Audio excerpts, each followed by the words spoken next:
আমি 1 বছরের জন্য তোমাকে বিয়ে করতে চাই। এই 1 বছরে তোমার চাহিদা হবে টাকা, আর আমার চাহিদা হবে তোমার শরীর। রিশাদ স্যারের কথায় চমকে উঠি আমি। এই মুহূর্তে আমার টাকার খুবই প্রয়োজন, কিন্তু আমার প্রয়োজনের এমন একটা সুযোগ যে রিশাদ নিবে তা আমি ভাবতেও পারিনি। রিশাদ রিত্তের অফিসের বস। 2 মাসও হয়নি রিত্ত অফিসে জয়েন করেছে। আজ প্রথম বসের কাছে এসেছিল স্যালারি অ্যাডভান্স নেওয়ার জন্য, কিন্তু রিশাদ এমন একটা প্রস্তাব দিয়ে বসলো সে এমনটা আশা করেনি। রিত্তের বাবার হঠাৎ স্ট্রোক হয়েছে, হসপিটালে নিয়ে যাওয়া হয়েছে। অবস্থা বেশি ভালো নয়, ডক্টররা ট্রিটমেন্ট করছে, কিন্তু প্রচুর টাকার দরকার। এক মুহূর্তের জন্য রিত্তর সমস্ত শরীর জুড়ে শীতল হাওয়া বয়ে যায়। চোখের সামনে বাবার আকুতি ভরা চেহারা আর রিশাদের বাঁকা হাসি বেশি ওঠে। 8 বছর বয়সে মাকে হারানোর পর বাবা তার একমাত্র অবলম্বন। বাবাকে হারাতে পারবে না রিত্ত। কন্ট্রাক্ট পেপার হাতে দাঁড়িয়ে আছে রিশাদ। সে ভালো করে জানে রিত্ত এই পেপারে সাইন করবেই। বাবার জন্য মেয়েটা যে নিজেকেও বিক্রি করতে পারে তা সে ভালো করে জানে। ঠোঁটের বাঁকা হাসিটা এখনো বিদ্যমান। সাউন্ড অফ সাইলেন্স রুমে হাতে থাকা দামি ঘড়িটা টিকটিক শব্দটাও কানে আসছে রিশাদের। সে অপেক্ষায় আছে রিত্তর সম্মতির। চোখ বন্ধ করতে বারবার দিব্য চেহারাটাও বেশি উঠছে রিত্তর সামনে। দিব্য ছেলেটা যে বড্ড ভালোবাসে তাকে। একদিকে বাবা, অন্যদিকে ভালোবাসা। নিঃশ্বাস বন্ধ হয়ে আসছে রিত্তর। হঠাৎ চোখ খুলল রিত্ত। রিশাদের হাত থেকে কন্ট্রাক্ট পেপার নিয়ে খুব দ্রুত সাইন করে দিল। পেপারটা ছিল রিত্ত আর রিশাদের রেজিস্ট্রি পেপার এবং একই সাথে 1 বছরের কন্ট্রাক্ট পেপার। সাইন করার সাথে সাথেই রিশাদ ফোন বের করে কাউকে কল দিল। রিশাদ ফোনে কথা বলছে, রিশাদের সামনে দাঁড়িয়ে আছে রিত্ত। দিব্যর চিন্তায় মাথাটা বারবার চক্কর দিয়ে উঠছে। ধীরে ধীরে চোখ ঝাপসা হয়ে আসলো। পড়ে যাওয়া শব্দে পিছনে তাকাতেই দেখতে পেল রিত্তকে মেঝেতে পড়ে আছে। ফোন রেখে রিত্তর কাছে দৌড়ে এলো সে। রিত্তকে কোলে করে সোফায় শুয়ে দিল। রিত্তর গোছালো চেহারার সাথে হেলোমেলো চুলের কম্বিনেশনটা পছন্দ হলো না রিশাদের। আলতো করে রিত্তর চুলে হাত বুলিয়ে দিল রিশাদ। বাবা! চিৎকার দিয়ে উঠে বসলো রিত্ত।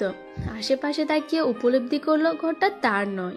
বিশাল আলিশান একটা গোছালো রুম। ওয়ালে রিশাদের বেশ কিছু ফটো টানানো। বেড সাইড টেবিলেও রিশাদের একটা ফটো। রিত্তের বুঝতে সময় লাগলো না সে রিশাদের বাড়িতে। আশেপাশে তাকিয়ে নিজের ফোন খুঁজতে লাগলো রিত্ত, কিন্তু পেল না। ফোনে কথা বলতে বলতে রুমে ঢুকলো রিশাদ, আর রুমে ঢুকে দেখলো রিত্ত কিছু একটা খুঁজছে। কথা শেষ করে ফোন পকেটে ঢুকালো রিশাদ। ফোনটা বালিশের পাশে আছে। ধন্যবাদ। ফোন পেয়ে উচ্ছ্বসিত হয়ে ফোন নিয়ে বারান্দায় চলে যায় রিত্ত। আজ স্বাধীনতা উপভোগ করে নাও রিত্ত। কাল থেকে রিশাদের খাঁচায় বন্দী হতে চলেছো তুমি। তুমি আর তোমার বাবা মিলে যা করেছো সবকিছুর শাস্তি আমি তোমাদের দেব। মৃত্যুর জন্য কাঁতরাবে তোমরা, কিন্তু রিশাদ আফসানের থেকে মুক্তি আর পাবে না। এবার হবে খেলা শুরু। Get ready for your darkness, get ready for your future, Mrs Ritto Rishad Afsan. কথাগুলো বলেই বাঁকা হেসে বারান্দায় থাকা রিত্তর দিকে তাকায় রিশাদ। এটা তুমি ঠিক করলে না রিত্ত। আমাকে ভালোবাসার স্বপ্ন দেখিয়ে রিশাদকে বিয়ে কি করে করতে পারলে তুমি? দীপ বাবা, তুই শান্ত হ। আমরা তোর জন্য ওর চেয়েও ভালো মেয়ে দেখব।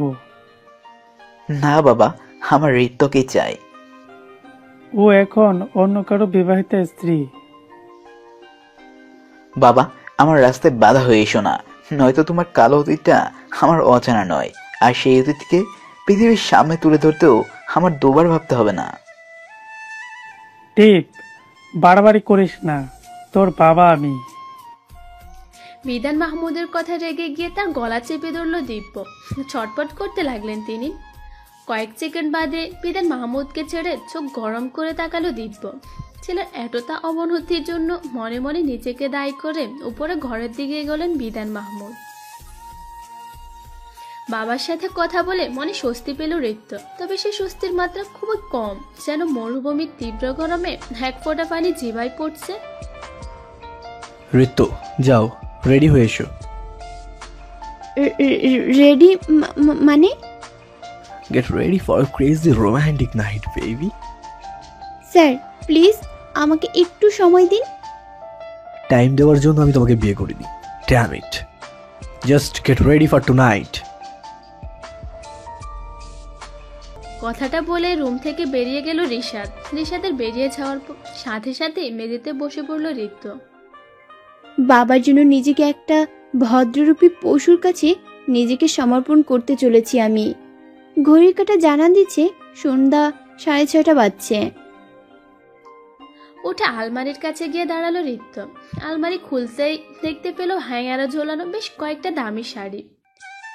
এত দামি শাড়ি শেষ কবে পরেছিল ঋত্যর মনে নেই।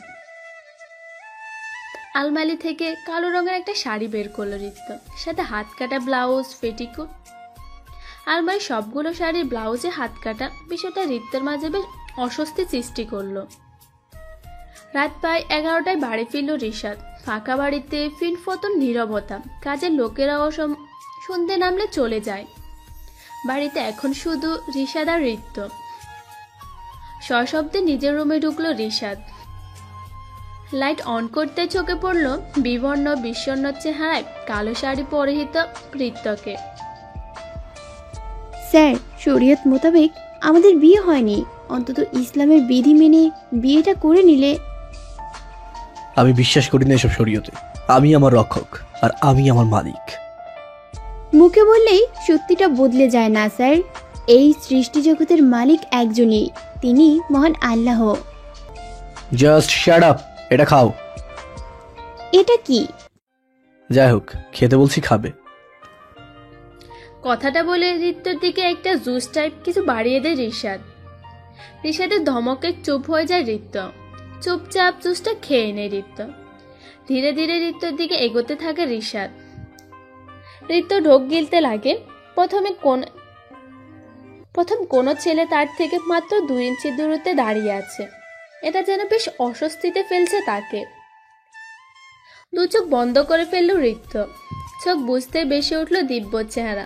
সাথে সাথে রিশাদকে ধাক্কা দিয়ে দূরে সরাতে চাইল ঋত্য, কিন্তু পারল না। ধীরে ধীরে নিস্তেজ হয়ে জ্ঞান হারালো ঋত্য। ঋত্যকে কোলে করে বিছানায় শুয়ে দিল রিশাদ। ঋত্য শাড়ি কাঁধের দিকে খানিকটা সরিয়ে দিল, ব্লাউজও খানিকটা ছিঁড়ে দিল। এরপর ক্লিপ দিয়ে ঋত্যর পেটে আঘাত করলো। মুহূর্তে ঋত্যর ফর্সা পেট লাল হয়ে উঠল। এভাবে ঋত্যর গলাতেও আঘাত করলো রিশাদ। ঋত্যকে ছেড়ে এবার নিজের শার্টটা খুললো রিশাদ। ঋত্যর নখ দিয়ে নিজের বুকে আঁচড় দিল। অতঃপর সেভাবে ঋত্যকে বুকে নিয়ে কম্বল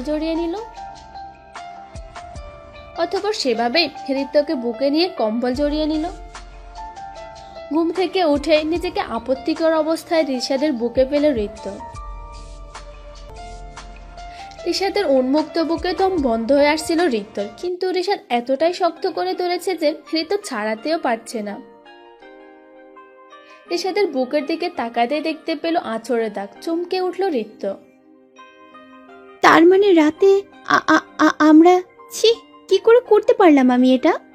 এতটাই চাহিদা আমার দিব্যকে ছেড়ে অন্য একটা ছেলের সাথে? ছি। কথাগুলো ভাবতে চোখ থেকে পানি গড়াতে লাগলো ঋত্য। ঠপ ঠপ করে রিশাদের বুকে পড়তে লাগলো ঋত্যর চোখের পানি।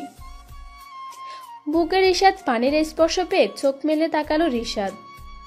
চোখ মেলতেই দেখতে পেল ঋত্যর কান্নারত চেহারা। বাঁকা হেসে রিশাদ বলল, রাতে আবেদনময়ী আর সকালে দেবদাস, পারো বটে। আজও মেয়ে তো তুমি।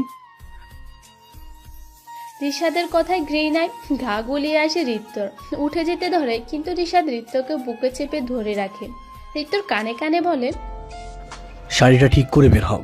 রাতে তো কেউ ছিল না, আমার সামনে কোনো অসুবিধা নেই, কিন্তু কাজের লোকেদের সামনে এইভাবে গেলে তারা তোমাকে আমার বউয়ের চেয়ে রক্ষিতার নজরে বেশি দেখবে। বলে ঋত্যকে ছেড়ে ওয়াশরুমের দিকে যায় রিশাদ। আর ঋত্য ঘৃণার চোখে তাকিয়ে থাকে রিশাদের দিকে। কতটা খারাপ হলে একজনের দুর্বলতার সুযোগ নিয়ে এভাবে খেলা যায়? অনুধাবন করার চেষ্টা করছে Ritto. I don't wanna listen anything. ওদের উপর নজর রাখো আর কেউ যেন সন্দেহ না করে। ঋতুকে ঋষাদের থেকে দূরে রাখার দায়িত্ব তোমার। আর ঋষাদের মনে ঋতুর প্রতি সন্দেহ সৃষ্টি করার দায়িত্বটা আমার। খেলাটা শুরু করেছে ঋষাদ, কিন্তু শেষটা আমিই করব। আবার পুনরাবৃত্তি হবে অতীতের সেই অধ্যায়টা। Get ready for our Rishad Afsan. বাঁকা হেসে ফোনটা পকেটে ঢুকালো দিব্য। ঋত্য দিব্যকে ফোন করে দেখা করার জন্য বলে আর একটা ক্যাফেতে আসতে বলে।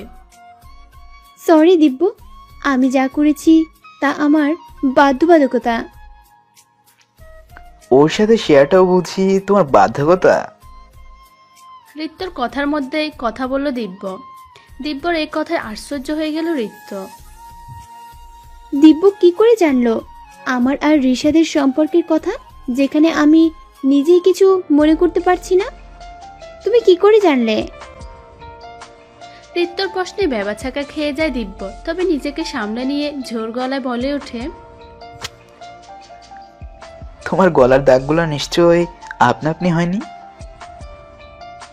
দিব্যর কথায় অস্বস্তিতে পড়ে ঋত্য স্কার্ফ দিয়ে গলা ভালোভাবে ডেকে নিয়ে বলে,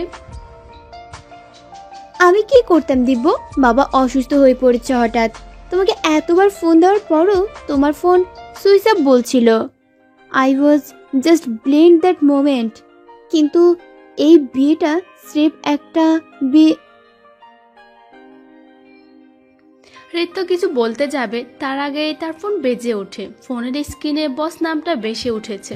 নিজেকে শক্ত করে ফোনটা ধরে ঋত্য। ফোন ধরতে অপর পাশ থেকে শুনতে পায়, হাউ ডিয়ার ইউ! তোমার সাহস হলো কি করে আমাকে না বলে বাড়ি থেকে বের হওয়ার? আমি 5 মিনিটের মধ্যে তোমাকে বাড়িতে দেখতে চাই, and it is my order. ঋত্যকে কিছু বলতে না দিয়ে ফোন কেটে দেয় ঋষাদ। ঋষাদের ধমকে বেশ ভয় পেয়েছে ঋত্য, যদি তার বাবাকে কিছু করে ফেলে। দিব্যকে কোনো রকম ভাই বলে এক প্রকার দৌড়ে ক্যাফে থেকে বেরিয়ে ক্যাবে উঠে বসে ঋত্য। ক্যাবের চেয়ারটাতে ব্রুকুসকে বসে রইল দিব্য। তার কৌতূহলী মন বলছে, ঋতু এক এক করে কিছু বলতে যাচ্ছিল, মূল্যবান কোনো তথ্য দিতে যাচ্ছিল। শিট! বলে টেবিলে ঘুষি মারে দিব্য। কেন বেরিয়েছিলে without asking me? Sorry. Go to hell with sorry. আজ থেকে তুমি জাস্ট অফিসে যাবে অ্যান্ড বাড়ি ফিরবে। প্রত্যেক শনিবার বাবার সাথে দেখা করতে পারবে। বাবাকে ভালোভাবে দেখতে চাইলে মেইনটেইন দিস রুলস। হাতে থাকা ব্লুটুথ কানে লাগিয়ে বরাবরের মতো বিছানায় বসা থেকে উঠে কথা বলতে বলতে বেরিয়ে গেল ঋষাদ। রাগে মুখটা এতক্ষণ লাল হয়েছিল। নীল চোখ জোড়াও যেন মায়ের পরিবর্তে বিষাক্তের প্রতীক হয়েছিল। ঋষাদের চোখের দিকে আর তাকালো না ঋত্য। রুমে গিয়ে অফিসের জন্য রেডি হতে লাগলো। আজ মনটা বড্ড খারাপ রাহাত আহমেদের। মেয়ে কত তাড়াতাড়ি পর হয়ে গেল তার। মেয়ের বিয়ে যেন প্রতিটা বাবার জন্য অভিশাপ। কয়েক ঘন্টা যাবৎ মেয়ের চেহারা না দেখায় মনটা উদ্বিগ্ন হয়ে আছে তার। তিনি ঠিক করে রেখেছেন হসপিটাল থেকে রিলিজ দেওয়ার মাত্রই তিনি মেয়ের শ্বশুর বাড়ি গিয়ে মেয়েকে দেখে আসবেন। প্রতিটা বাবার কাছে মেয়ে মানে ভালোবাসার সবচেয়ে বিশাল স্থান। মেয়ের চেয়ে বেশি ভালো কেউ বাসতে পারে না বাবাকে। তাই হয়তো বাবার জন্য এত বড় আত্মত্যাগ করতে বেশি ভাবতে পারেনি ঋত্য। অফিসে আমাদের বিয়ে সম্পর্কে কেউ জানে না, সো তুমি অফিসের একজন সামান্য স্টাফ ছিলে আর সেটাই থাকবে। যাও, এই ফাইলগুলো কমপ্লিট করে নিয়ে আসো আর আমার পিএ আসিফকে রুমে পাঠিয়ে দাও। Okay sir. ফাইলগুলো হাতে নিয়ে নিজের ডেস্কে চলে গেল ঋত্য আর অফিসকেও ঋষাদের কাছে পাঠিয়ে দিল। আসিফ, আজকে সবগুলো মিটিং ক্যান্সেল করে দাও। কেন sir, anything wrong? No, everything is fine, but আমি আজ দুপুরে অফিসে থাকবো না, বিকেল আসবো। ততক্ষণে মিস ঋত্যকে সব কাজ কমপ্লিট করে আমার কেবিনে সাবমিট করতে বলবে। Okay sir. আসিফকে সব বুঝিয়ে দিয়ে অফিস থেকে বেরিয়ে যায় ঋষাদ। অফিস থেকে বেরিয়ে হরিসহ জ্যাকেট নিজেকে জড়িয়ে নেয়। নিজের গাড়ি নেওয়ার ভুলটা করে না। একটা শোরুম থেকে অতিরিক্ত টাকা দিয়ে একটা বাইক কেনে ডকুমেন্ট ছাড়া। বাইকটা নিয়ে নিজের কাজে লেগে পড়ে ঋষাদ। প্রথমে যায় হেলথ কেয়ার হসপিটালে, যেখানে রিত্তর বাবা রাহাত আহমেদকে রাখা হয়েছে। রাহাত আহমেদের ডক্টরের সাথে কথা বলে তার সম্পর্কে বেশ কিছু ইনফরমেশন কালেক্ট করে। হসপিটাল থেকে বের হওয়ার সময় রাহাত আহমেদকে চোখে পড়েছিল রিশাদের। লোকটাকে দেখে রিশাদের কপালের রগ ফুলে ওঠে। মন চাচ্ছিল যেন এক্ষুনি লোকটাকে জ্যান্ত কবর দিয়ে দিতে, কিন্তু নিজেকে শান্ত করে। রাহাত আহমেদের চোখের অগোচরে হসপিটাল থেকে বেরিয়ে আসে রিশাদ। হসপিটাল থেকে বেরিয়ে রিশাদ নিজের বাড়িতে গেল। কাজের লোক সুধাকে বলল এক কাপ কফি বানিয়ে দিতে, বলে রুমে ঢুকলো রিশাদ। ক্যাফে থেকে বেরিয়ে একটা বারে এসে বসে দিব্য। ওয়েটারকে ড্রিঙ্ক সার্ভ করতে বলে একটা টেবিলে হেলান দিয়ে বসে রইল। ওয়েটার ড্রিঙ্ক রেখে যেতেই ডকডক করে গিলল দিব্য। হঠাৎ তার পাশে কেউ একজন এসে বসলো। চোখ তুলে তাকাতেই চমকে উঠল দিব্য। রিশাদ এসে বসেছে তার সামনে। হাতে থাকা ছুরিটা দিব্যর পেটে ধরেছে রিশাদ। মাথা কাজ করা বন্ধ করে দিয়েছে দিব্যর। জোরে চিৎকার দিয়ে ওঠে দিব্য। আশেপাশে তাকে দেখে কেউ নাই। ফোন বের করে দিব্য। হ্যালো রিশাদ, এখন কোথায়? উনি তো ওনার রুমে বস। ভালো করে চেক করো। বস, উনি রুমে বসে ল্যাপটপ দেখছে। ও ওকে। চিন্তিত কণ্ঠে কথা বলে ফোন রাখে দিব্য এবং পুনরায় ড্রিঙ্ক করতে শুরু করে। দিব্য, এ তো সবে শুরু। খেলার সমাপ্তি আস্তে আস্তে খেলার মতো অবস্থাতে থাকবে না তুমি। কত বোকা স্পাই লাগিয়েছ আমার পিছনে, যে রিয়েল আর গ্রাফিক্সের পার্থক্যই বোঝে না। হুড়ি দিয়ে মুখ ঢেকে বার থেকে বের হয় রিশাদ। বাইকটা নিজের সিক্রেট আউট হাউসে রেখে জ্যাকেট খুলে রেখে পিছনের গেট দিয়ে বাড়িতে ঢুকলো এবং ফর্মাল ড্রেসে সবার সামনে দিয়ে অফিসে গেল। অফিসে ঢুকেই প্রথমে আসিফকে ডেকে বলল রিত্তকে ডাকতে। রিত্ত ফাইলগুলো নিয়ে রুমে ঢুকলো। রিশাদ ফাইল চেক করতে লাগলো। চেক বললে ভুল হবে, মূলত একটা ভুল খুঁজতে লাগলো। হঠাৎ একটা ফাইলে কিছু চেঞ্জ দেখে ভ্রু কুঁচকালো রিশাদ। এই প্রজেক্টের বাজেট আগেরটা কেটে এটা কেন করা হয়েছে? হ্যাঁ স্যার, এটা একটা ছোট প্রজেক্ট, এর জন্য এতটা বাজেট রাখার কোনো আবশ্যকতা আমি দেখছি না, তাই বাজেটটা কমিয়ে। Who the hell are you? Company budget decide করা তুমি কে? আমি কারেকশন করতে দিয়েছিলাম, চেঞ্জ করতে না। স্যার, আমি তো কোম্পানির ভালোর জন্য আমি আছি, তোমাকে ভাবতে হবে না। জাস্ট গেট লস্ট এন্ড এটা কারেক্ট করে নিয়ে আসো। ফাইলগুলো রিক্তর দিকে ছুঁড়ে মারল রিশাদ। ফাইলগুলো তুলে নিয়ে নিজের ডেস্কে বসলো রিত্ত। সবাই অবাক চোখে তাকিয়ে আছে রিত্তর দিকে। রিশাদ কোনোদিন কারো উপর চিৎকার করা তো দূর, উচ্চস্বরে কথা অবধি বলেনি, সেখানে রিত্তর উপর এভাবে চিৎকার করলো। ডেস্কে বসতে চোখ থেকে জর্জর করে পানি পড়তে লাগলো রিত্তর। এতটা অপমানের সম্মুখে সে কখনো হয়নি। রিশাদ এতটা খারাপ ব্যবহার করবে সে ভাবেনি। চোখের পানিতে ফাইল ভিজে যেতে লাগলো, তবুও কাজ করছে রিত্ত। বাজেটটা ঠিক করে রিশাদের রুমে যেতে দেখলো রিশাদ গম্ভীর দৃষ্টিতে ল্যাপটপের দিকে তাকিয়ে আছে। বুকে ফু দিয়ে ফাইলটা নিয়ে রিশাদের রুমে ঢুকলো রিত্ত। ফাইলটা রিশাদের দিকে বাড়িয়ে দিল। রিশাদ গম্ভীরভাবে ফাইলকে চেক করতে লাগলো। রিত্ত ভয়ে কাঁপছে। কিছুক্ষণ পর ফাইল চেক করা শেষ হলে রিশাদ গম্ভীর গলায় বলল, ডান, 5টা বেজে গেছে, বাসা যাও। হ্যাঁ, আমি তোমাকে নিয়ে যাব, এটা এক্সপেক্টও করো না। ক্যাব বুক করো আর যাও। আপনার থেকে সেটা আমি এক্সপেক্ট করিও না। মনে মনে বললেও মুখে বলা সাহসটা পেল না রিত্ত। চুপচাপ রিশাদের কেবিন থেকে বেরিয়ে গেল। এই যে ফুলকলি, এই তো দেখি হুর পরি রাস্তায় নেমে এসেছে। আরে রাস্তার এক কোণে গুটি গুটি মেরে দাঁড়িয়ে আছে রিত্ত। 5টায় অফিস থেকে বেরিয়েছিল, এখন 7টা বাজে। ক্যাব তো আসছেই না, তার উপর একটা গাড়ি অবধি নেই রাস্তায়। হাঁটতে হাঁটতে অফিস থেকে বেশ দূর একটা নির্জন রাস্তায় এসে পড়েছে রিত্ত। সামনে থাকা ছেলেগুলো বারবার তার দিকে অশ্লীল কথা ছুটছে, কিছু করার নেই রিত্ত। এসব রাস্তার ছেলেদের সাথে ঝগড়া করতে গেলেই বিপত্তি। চুপচাপ এক করে দাঁড়িয়ে ক্যাবের অপেক্ষা করছে রিত্ত। চোখ তুলে তাকাতেই দেখতে পেল রিশাদের গাড়ি। মনে একটা ক্ষীণ আশার সৃষ্টি হলো। হয়তো রিশাদ স্ত্রীর মর্যাদা না দিলেও একজন নারীর সম্মান রক্ষায় আমার সাহায্য করবে। কিন্তু সেই ক্ষীণ আশার আলোটাও চোখের পলকে নিভে গেল। সব দেখেও না দেখার ভান করে গাড়ি নিয়ে চলে গেল রিশাদ।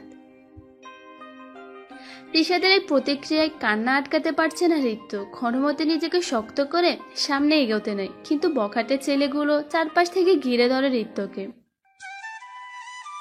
মামা, পাখি তো দেখি পুরং হওয়ার ধান্দায় আছে। হতে দিলেই তো। চলো তো মামনি, আমাদের সাথে চলো। কি এই মেয়ে মুখ দিয়ে তো দেখি কোনো কথাই বের হয় না। এমন মেয়ে তো চাই। এই ওকে ধর। ছেলেগুলো ঋত্যের হাত ধরে টানাটানি শুরু করে। মস্তিষ্ক সম্পূর্ণ ব্ল্যাক হয়ে গেছে ঋত্যর। এমন পরিস্থিতিতে কখনো পড়েনি ঋত্য। চোখ বুজে নিজেকে আত্মসমর্পণের জন্য প্রস্তুত হয় ঋত্য, কিন্তু হঠাৎ অনুভব করে ছেলেগুলো তার হাত ছেড়ে দিয়েছে। একবারের জন্য ভেবেছিল রিশাদ এসেছে, কিন্তু চোখ খুলে আসিফকে দেখে স্বস্তির নিঃশ্বাস পেলে। এখন আর রিশাদকে নিয়ে আর কিছু ভাবতে মন চায় না। ছেলেগুলোকে পুলিশের থ্রেট দিতে ওরা পালিয়ে যায়। আসিফ ঋত্যর দিকে এগিয়ে এলো। মিস ঋতু, চলুন আপনাকে আমি বাইক দিয়ে মিস ঋতু চলুন আমি বাইকে করে আপনাকে পৌঁছে দিয়ে আসি। আমার সাথে গেলেই তো উনি জানতে পারবে আমি স্যারের বাড়িতে থাকি, প্রবলেম হয়ে যাবে। না থাক, লাগবে না, ধন্যবাদ আপনাকে। কাব্য এক্ষুনি চলে আসবে। ওকে, ক্যাব না আসা পর্যন্ত আমি ওয়েট করছি। 15 মিনিটের মাথায় ক্যাব আসে। ঋত্যকে ক্যাবে বসিয়ে আসিফ নিজেও বাইকে বসে। হেলমেটটা লাগাতে আসিফের ফোনে রিশাদের ফোন আসে। ফোনটা রিসিভ করে কানে ধরে আসিফ। ওকে ক্যাবে তুলে দিয়েছো? জি স্যার, কিন্তু সামান্য একটা এমপ্লয়ির জন্য এসব কেন? ও একটা মেয়ে, তারপরও একজন এমপ্লয়ি। কিন্তু স্যার আপনিও তো বাঁচাতে পারতেন। বেশি কথা বাদ দাও, বাড়ি যাও, এন্ড কাল টাইমলি অফিসে আসবে। Okay sir. ফোন রেখে মুচকি হাসে রিশাদ। ঋতুর চেহারায় ভয়টা প্রতি মুহূর্ত থাকবে ওর চেহারায়। ঋতুর চেহারায় দেখা ভয়টা প্রতি মুহূর্ত থাকবে ওর চেহারায়। আজ তো সবে শুরু, ছেলেগুলোকে ওদের পেমেন্টটা দিতে হবে। তবে এই ছেলেগুলো ওভার অ্যাক্টিং করছে। ঋতু কাঁদছিল। এনিওয়ে, ঋতু যা হয় হোক, আই ডোন্ট কেয়ার। একা একাই বকবক করছে রিশাদ। বাড়িতে ঢুকতেই বরাবরের মতো নীরবতা অনুভব করে রিশাদ। এই নিস্তব্ধ পরিবেশটা বেশ উপভোগ করে রিশাদ। টাইটা লুজ করতে করতে সিঁড়ি দিয়ে উপরে উঠে সে। সামান্যতম দায়িত্ববোধ কি এক্সপেক্ট করতে পারি না আপনার থেকে? ওয়াইফ হিসেবে না হোক, একটা মেয়ে হিসেবে তো আমাকে বাঁচাতে পারতেন, কিন্তু না, আপনি তো দেখেও না দেখার ভান করলেন। এতটা খারাপও যে মানুষ হয় তা আপনাকে না দেখলে জানতাম না। অবশ্য আপনাকে তো মানুষ বলাও যায় না। যে ব্যক্তি সৃষ্টিকর্তাকে বিশ্বাস করে না সে মানুষ হতেই পারে না। আপনি একটা জড় বস্তু, যার কোনো অনুভূতি নেই, শক্তিও নেই। একটা রাস্তার কুকুরের কাতরাতে দেখলেও মানুষের মনে দয়া হয়, আর সেখানে আমি মাঝ রাস্তায় কাঁদছিলাম, তাও আপনার দয়া হয়নি। এতটাই নিষ্ঠুরতা আপনার মাঝে? চিৎকার করে এক নাগাড়ে কথাগুলো বলে ফেলল ঋত্য। টেবিলে থাকা পানি গ্লাসটা ঋত্যর দিকে বাড়িয়ে দিয়ে রিশাদ বলল, এই সমস্ত ফ্রাস্ট্রেশন আমার উপরে না ঝেড়ে যদি এখান থেকে দুটো লাইনও চিৎকার করে ছেলেগুলোর উপরে ঝাড়তে, তাহলে রাস্তায় দাঁড়িয়ে কাঁদতে হতো না। তোমরা মেয়েরাই নিজেদের দুর্বলতা দেখাও বলেই তোমাদের দুর্বল ভাবা হয়। যেখানে তুমি নিজে আত্মসমর্পণ করেছিলে সেখানে তোমাকে বাঁচানো আমি কে? হ্যাঁ? অ্যান্ড লিসন, নেক্সট টাইম থেকে রিশাদ আফসানের সাথে উঁচু গলায় কথা বলার আগে নিজের বাবার অবস্থা ভেবে দিও।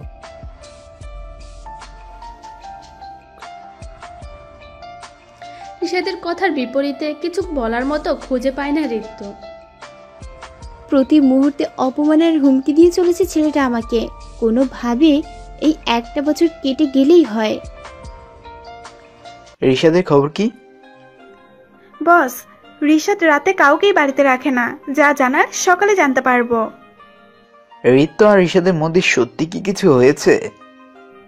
হ্যাঁ বস, আমি নিজের চোখে সকালে দেখেছি ঋত্র আর রিশাদের অবস্থা। দুজনে হয়েছে, থাক, এত রসিয়ে বলতে হবে না, যা কাজ দিছি সেটা কর। ফোন কেটে দিতেই বিধান মাহমুদ দিব্যর ঘরে ঢুকে। দিব্য চোখ বন্ধ করে রকিং চেয়ারে হেলান দিয়ে বসেছিল। দেব শোন, ঋত্বিক চিন্তা বাদ দে তুই, ও এখন বিবাহিত।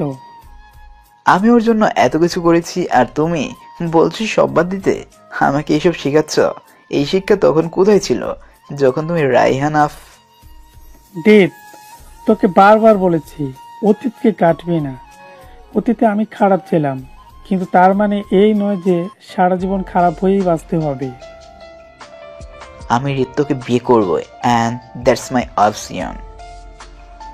ভালোবাসার মধ্যে যাদের কোনো স্থান নেই দেব, একদিন বুঝবি সেটা, কিন্তু তখন হয়তো পরিস্থিতির হাতের বাইরে থাকবে। জাস্ট লিভ মি অ্যালোন বাবা। বিধান মাহমুদ বেড়ে যেতে দুহাতে মাথা চেপে ধরে দিব্য। বারবার চোখের সামনে বেশি ওঠে ঋত্যর মুখটা, ঋত্যর চোখ জোড়া, ঋত্যর সাথে কথা বলার জন্য সারাক্ষণ চটপট করা, কিন্তু কথা বলার সাহস না পাওয়া শৈশবটা। এইসব ছিল সমুদ্র স্মৃতি, কিন্তু এর পরে যে স্মৃতিতে যুক্ত হয় তিক্ততা। তিক্তময় অতীতের প্রতিদানে ঋত্যকে পেয়েও যেন হারাতে বসেছে দিব্য। আজ ভয় হচ্ছে দিব্যর, ঋত্যকে সারা জীবনের জন্য হারিয়ে ফেলার ভয়। প্রথম প্রেমে পড়া চটপটানিটা পরবর্তীতে নিতান্তই বোকামি মনে হলেও এই চটপটানিটাই ঠোঁটের মুচকি হাসির কারণ, আর দিন শেষে বিচ্ছেদের চটপটানিটা হৃদয় জমে থাকা কষ্টগুলোর আজীবন জীবিত থাকার সাক্ষী। রাতে ঋষাদ ঋত্যর রুমের দিকে যায়নি। ঋত্য অফিসের কাপড় পরে শুয়ে পড়ে, কিন্তু ঘুমের মাঝে হৃদস্পন্দনের ঊর্ধ্বগতিটা বহাল থাকে।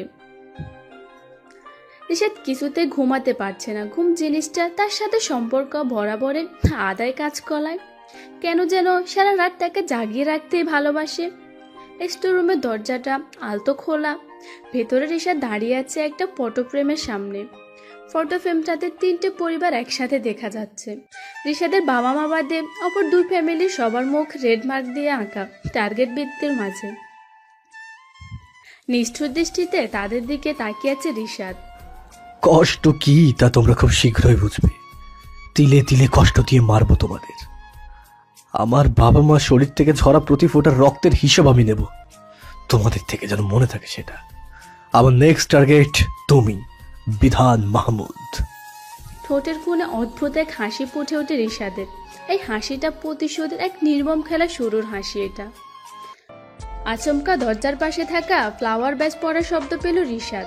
চমকে দরজার দিকে তাকালো সে। বাড়িতে তো ঋত্য ছাড়া কেউ নেই। তবে কি ঋত্য ছিল? ঋত্য সব শুনে ফেলো না তো? ও সব জেনে গেলে তোমার সব খেলা নষ্ট হয়ে যাবে। চিন্তিত কণ্ঠে কথাগুলো বলে দরজার দিকে যায় ঋষাদ।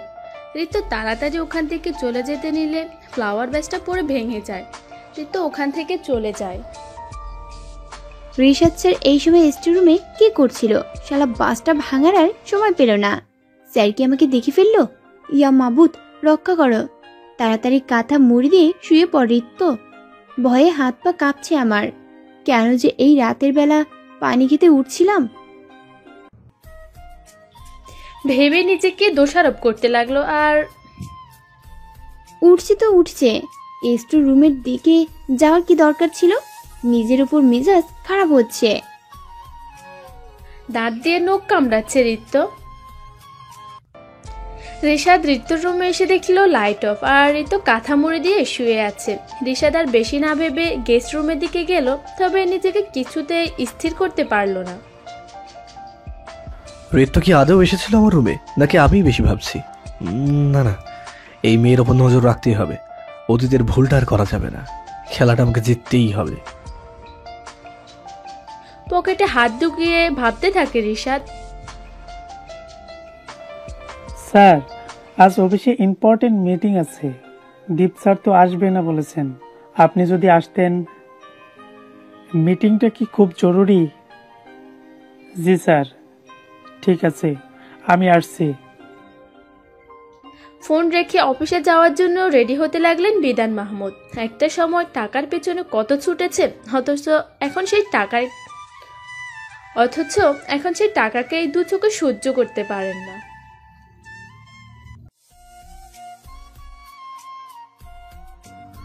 অপর পাশ থেকে তথ্যটা পেতে বাঁকা হেসে ফোন রাখলো রিশাদ। এর অপেক্ষাতেই তো আমি ছিলাম। অফিসে ঢুকে সবার আড়ালে বের হয়ে যায় রিশাদ, ঋত্যকে পূর্বের মতোই এক গাদা কাজ চাপিয়ে। বিধান মাহমুদ আজ একা ড্রাইভ করছে, ড্রাইভার সাথে নেননি। অদ্ভুত একটা চিন্তা ভেতর থেকে ঘিরে ধরে রেখেছে তাকে। রিশাদ গতকালের বাইক নিয়ে বিধান মাহমুদকে ফলো করছে, উদ্দেশ্য ভয়ানক, তবে যদি তা সফল হয় তবে। তোর মৃত্যু আজ নিশ্চিত বিধান মাহমুদ, আর সেটাও আমার হাতে। বিধান মাহমুদের গাড়ির ঠিক পিছনে রিশাদের বাইক। পকেটে থাকা পেট্রোল ভরা কাচের বোতলটা বিধান মাহমুদের গাড়ির পেছনের কাছে মারে রিশাদ। সাথে সাথে কাচ ভেঙে পেট্রোল পড়ে গাড়িতে আচমকা এমন ঘটনায় বিধান মাহমুদ চমকে যান, বুকে চিনচিন ব্যথা অনুভব হয় তার। গাড়ির সাইডের মিররে তিনি দেখতে পেলেন বাইকে করে কেউ তাকে ফলো করছে। চিন্তাটা আরো বেড়ে গেল বিধান মাহমুদের। গাড়ির স্পিড বাড়িয়ে দিলেন তিনি। বিধান মাহমুদকে গাড়ির স্পিড বাড়াতে দেখে রিজাত বুঝতে পারল। বিধান মাহমুদ বুঝতে পেরেছে কেউ তাকে ফলো করছে। আমি এই ভয়টা তো পাওয়াতেই চেয়েছিলাম তোমাকে। আজ তোমার শেষ দিন বিধান মাহমুদ। বলে এক হাত দিয়ে লাইটারটা ধরায় রিশাদ। লাইটারটা ছুটতে নিয়ে বুঝতে পারে সামনে লেট ক্রসিং আসছে। বিধান মাহমুদের গাড়ি পার হইতে সেটা ডাউন করা হলো। রিশাদ আর বিধান মাহমুদকে ফলো করতে পারলো না। শীঘ্রই রিশাদের চোখের আগোচর চলে গেল বিধান মাহমুদ। শিট! বিরক্ত হয়ে কথাটা বলল রিশাদ। প্ল্যান বেচতে যাওয়ায় তার মেজাজ এখন তুঙ্গে। বিরক্তিকর চরম সীমা নিয়ে পূর্বের মতো আবার অগোচরে অফিসে ঢুকলো রিশাদ। এদিকে কাজে কিছুতে মন বসাতে পারছে না ঋত্য। বারবার কাল রাতের কথা মনে পড়ছে। কলম ধরতে গেলেও হাত কাঁপছে। কোনো রকমে ফাইল কমপ্লিট করে রিশাদের রুমে যায় ঋত্য। রিশাদকে মাথায় হাত দিয়ে বসে থাকতে দেখে ভয় বেড়ে যায় ঋত্যর। রোগ গিলে রিশাদের দিকে ফাইলগুলো বালিয়ে দিল ঋত্য। ফাইল চেক করা শুরু করলো রিশাদ। এমনিতে রিশাদের মেজাজ খারাপ ছিল, তারপর প্রত্যেকটা ফাইল 3-4টা করে ভুল। রিশাদের সমস্ত রাগ গিয়ে পড়লো ঋত্যর উপর। চিৎকার করে উঠল রিশাদ। তোমাদের মতো অশিক্ষিত মেয়েকে জব দেওয়াই উচিত হয়নি। একটা ফাইলে এতগুলো ভুল, এটা কি খেলা পেয়েছো নাকি? কাজ না করতে পারলে কাজ এসেছো কেন? Get lost, stupid girl. Ritya মাথা নিচু করে চুপচাপ কথাগুলো হজম করে ফাইলগুলো নিয়ে নিজের ডেস্কে বসলো। কেন এত রাগ স্যারের আমার উপরে? ভুল তো হতেই পারে, প্রতি মুহূর্তে আমার উপর চিৎকার না করে থাকতেই পারে না। ন্যূনতম রেসপেক্টও কি আমি রিজার্ভ করি না তার থেকে? এতটাই খারাপ আমি? চোখের জল বাধা মানছে না ঋত্যর। সবাই আজকেও বাঁকা চোখে তাকিয়ে আছে ঋত্যর দিকে। আসিফের খুব খারাপ লাগছে ঋত্যর জন্য। মেয়েটা এতটাও খারাপ না কাজে, তাহলে এতটা অপমান করার কারণ কি? কিন্তু ঋতুকে দেওয়ার মতো কোনো সান্ত্বনাও আমার কাছে নেই। চুপচাপ নিজের কাজ করতে থাকে সেও। রিশাদের মন বড্ড ছটফট করছে। কোনো কিছুই ভালো লাগছে না তার। সে বুঝতে পারছে না এর ছটফটানির কারণ কি। বিধান মাহমুদকে মারার প্ল্যানটা বেচতে যাওয়ার নাকি ঋত্যর সাথে খারাপ ব্যবহার করার? ঋত্যর সাথে খারাপ ব্যবহার করে সে তৃপ্তি রিশাদ পেতে চায়, তা সে কখনোই পায় না। উল্টো পায় একরাশ অশান্তি আর অতৃপ্তির অনুভূতি। এমন হওয়ার কারণটাও অজানা রিশাদের। দেব, আমার মনে হচ্ছে কেউ আমাকে ফলো করছে। আছে আমার গাড়িতে পেট্রোল চড়েছে। রেল ক্রসিং ছিল বলে বেঁচে গেছি। কি বলছো বাবা? এমনটা কে করতে পারে? আমার মনে হয় ঋষাদই করেছে এইসব। ফোন বের করে নিজের ইনফর্মারকে ফোন লাগাই দিব। ঋষাদ এখন কোথায়? বাড়িতে তো আসেনি বস, অফিসেই থাকবে। আমি তোমাকে ওর বাড়িতে কাজ করার জন্য রাখিনি। ও কখন কোথায় যায় সেই খোঁজ রাখো। নেক্সট টাইম যেন বলতে না হয়। ফোন রেখে কিছু একটা চিন্তা করতে বসে দিব্য। রাতে আফসান ম্যানশনে ঋত্য অফিসের পোশাকেই বসে আছে, যা দেখে রিশাদের অসহ্য লাগছে। এই মেয়ে, কমন সেন্স নেই? অফিসের পোশাকে আর কতক্ষণ বসে থাকবে? যাও, ড্রেসে চেঞ্জ করো। আসলে স্যার, আমার কয়েকটা ড্রেস কিনতে হবে। কেন? তোমার আলমারি ভর্তি শাড়ি আছে তো। ওসব পরতে আমার অস্বস্তি হয়। ও, হওয়ারই কথা। এত দামি শাড়ি আগে কখনো পরনি তো, সেই জন্য। দামের চেয়ে বড় হচ্ছে স্বস্তি। আপনার কেনার শাড়িগুলো একটাও আমার স্বস্তি খুঁজে পাই না, বুঝেছেন? সেসব ওখানে আছে, তুমি যেসব ওখানে আছে সেগুলো তুমি পরবে। That's final. আমি অফিসের ড্রেস পরেই ঘুমাবো, তাও ওগুলো পরবো না। খুব সাহস বেড়েছে না? ঋতুর দিকে এগোতে থাকে রিশাদ। ঋতু ভয়ে পিছাতে থাকে। উল্টো দিকে হাঁটতে হাঁটতে হঠাৎ সিঁড়ির সাথে ধাক্কা খেয়ে নিচে পড়ে। পাকা হেসে ঋতুর মুখের কাছে মুখ নিয়ে আসে রিশাদ। ঋতু হা হয়ে তাকিয়ে আছে। আচমকা ঋতুর জামার চেন খুলে দেয় রিশাদ।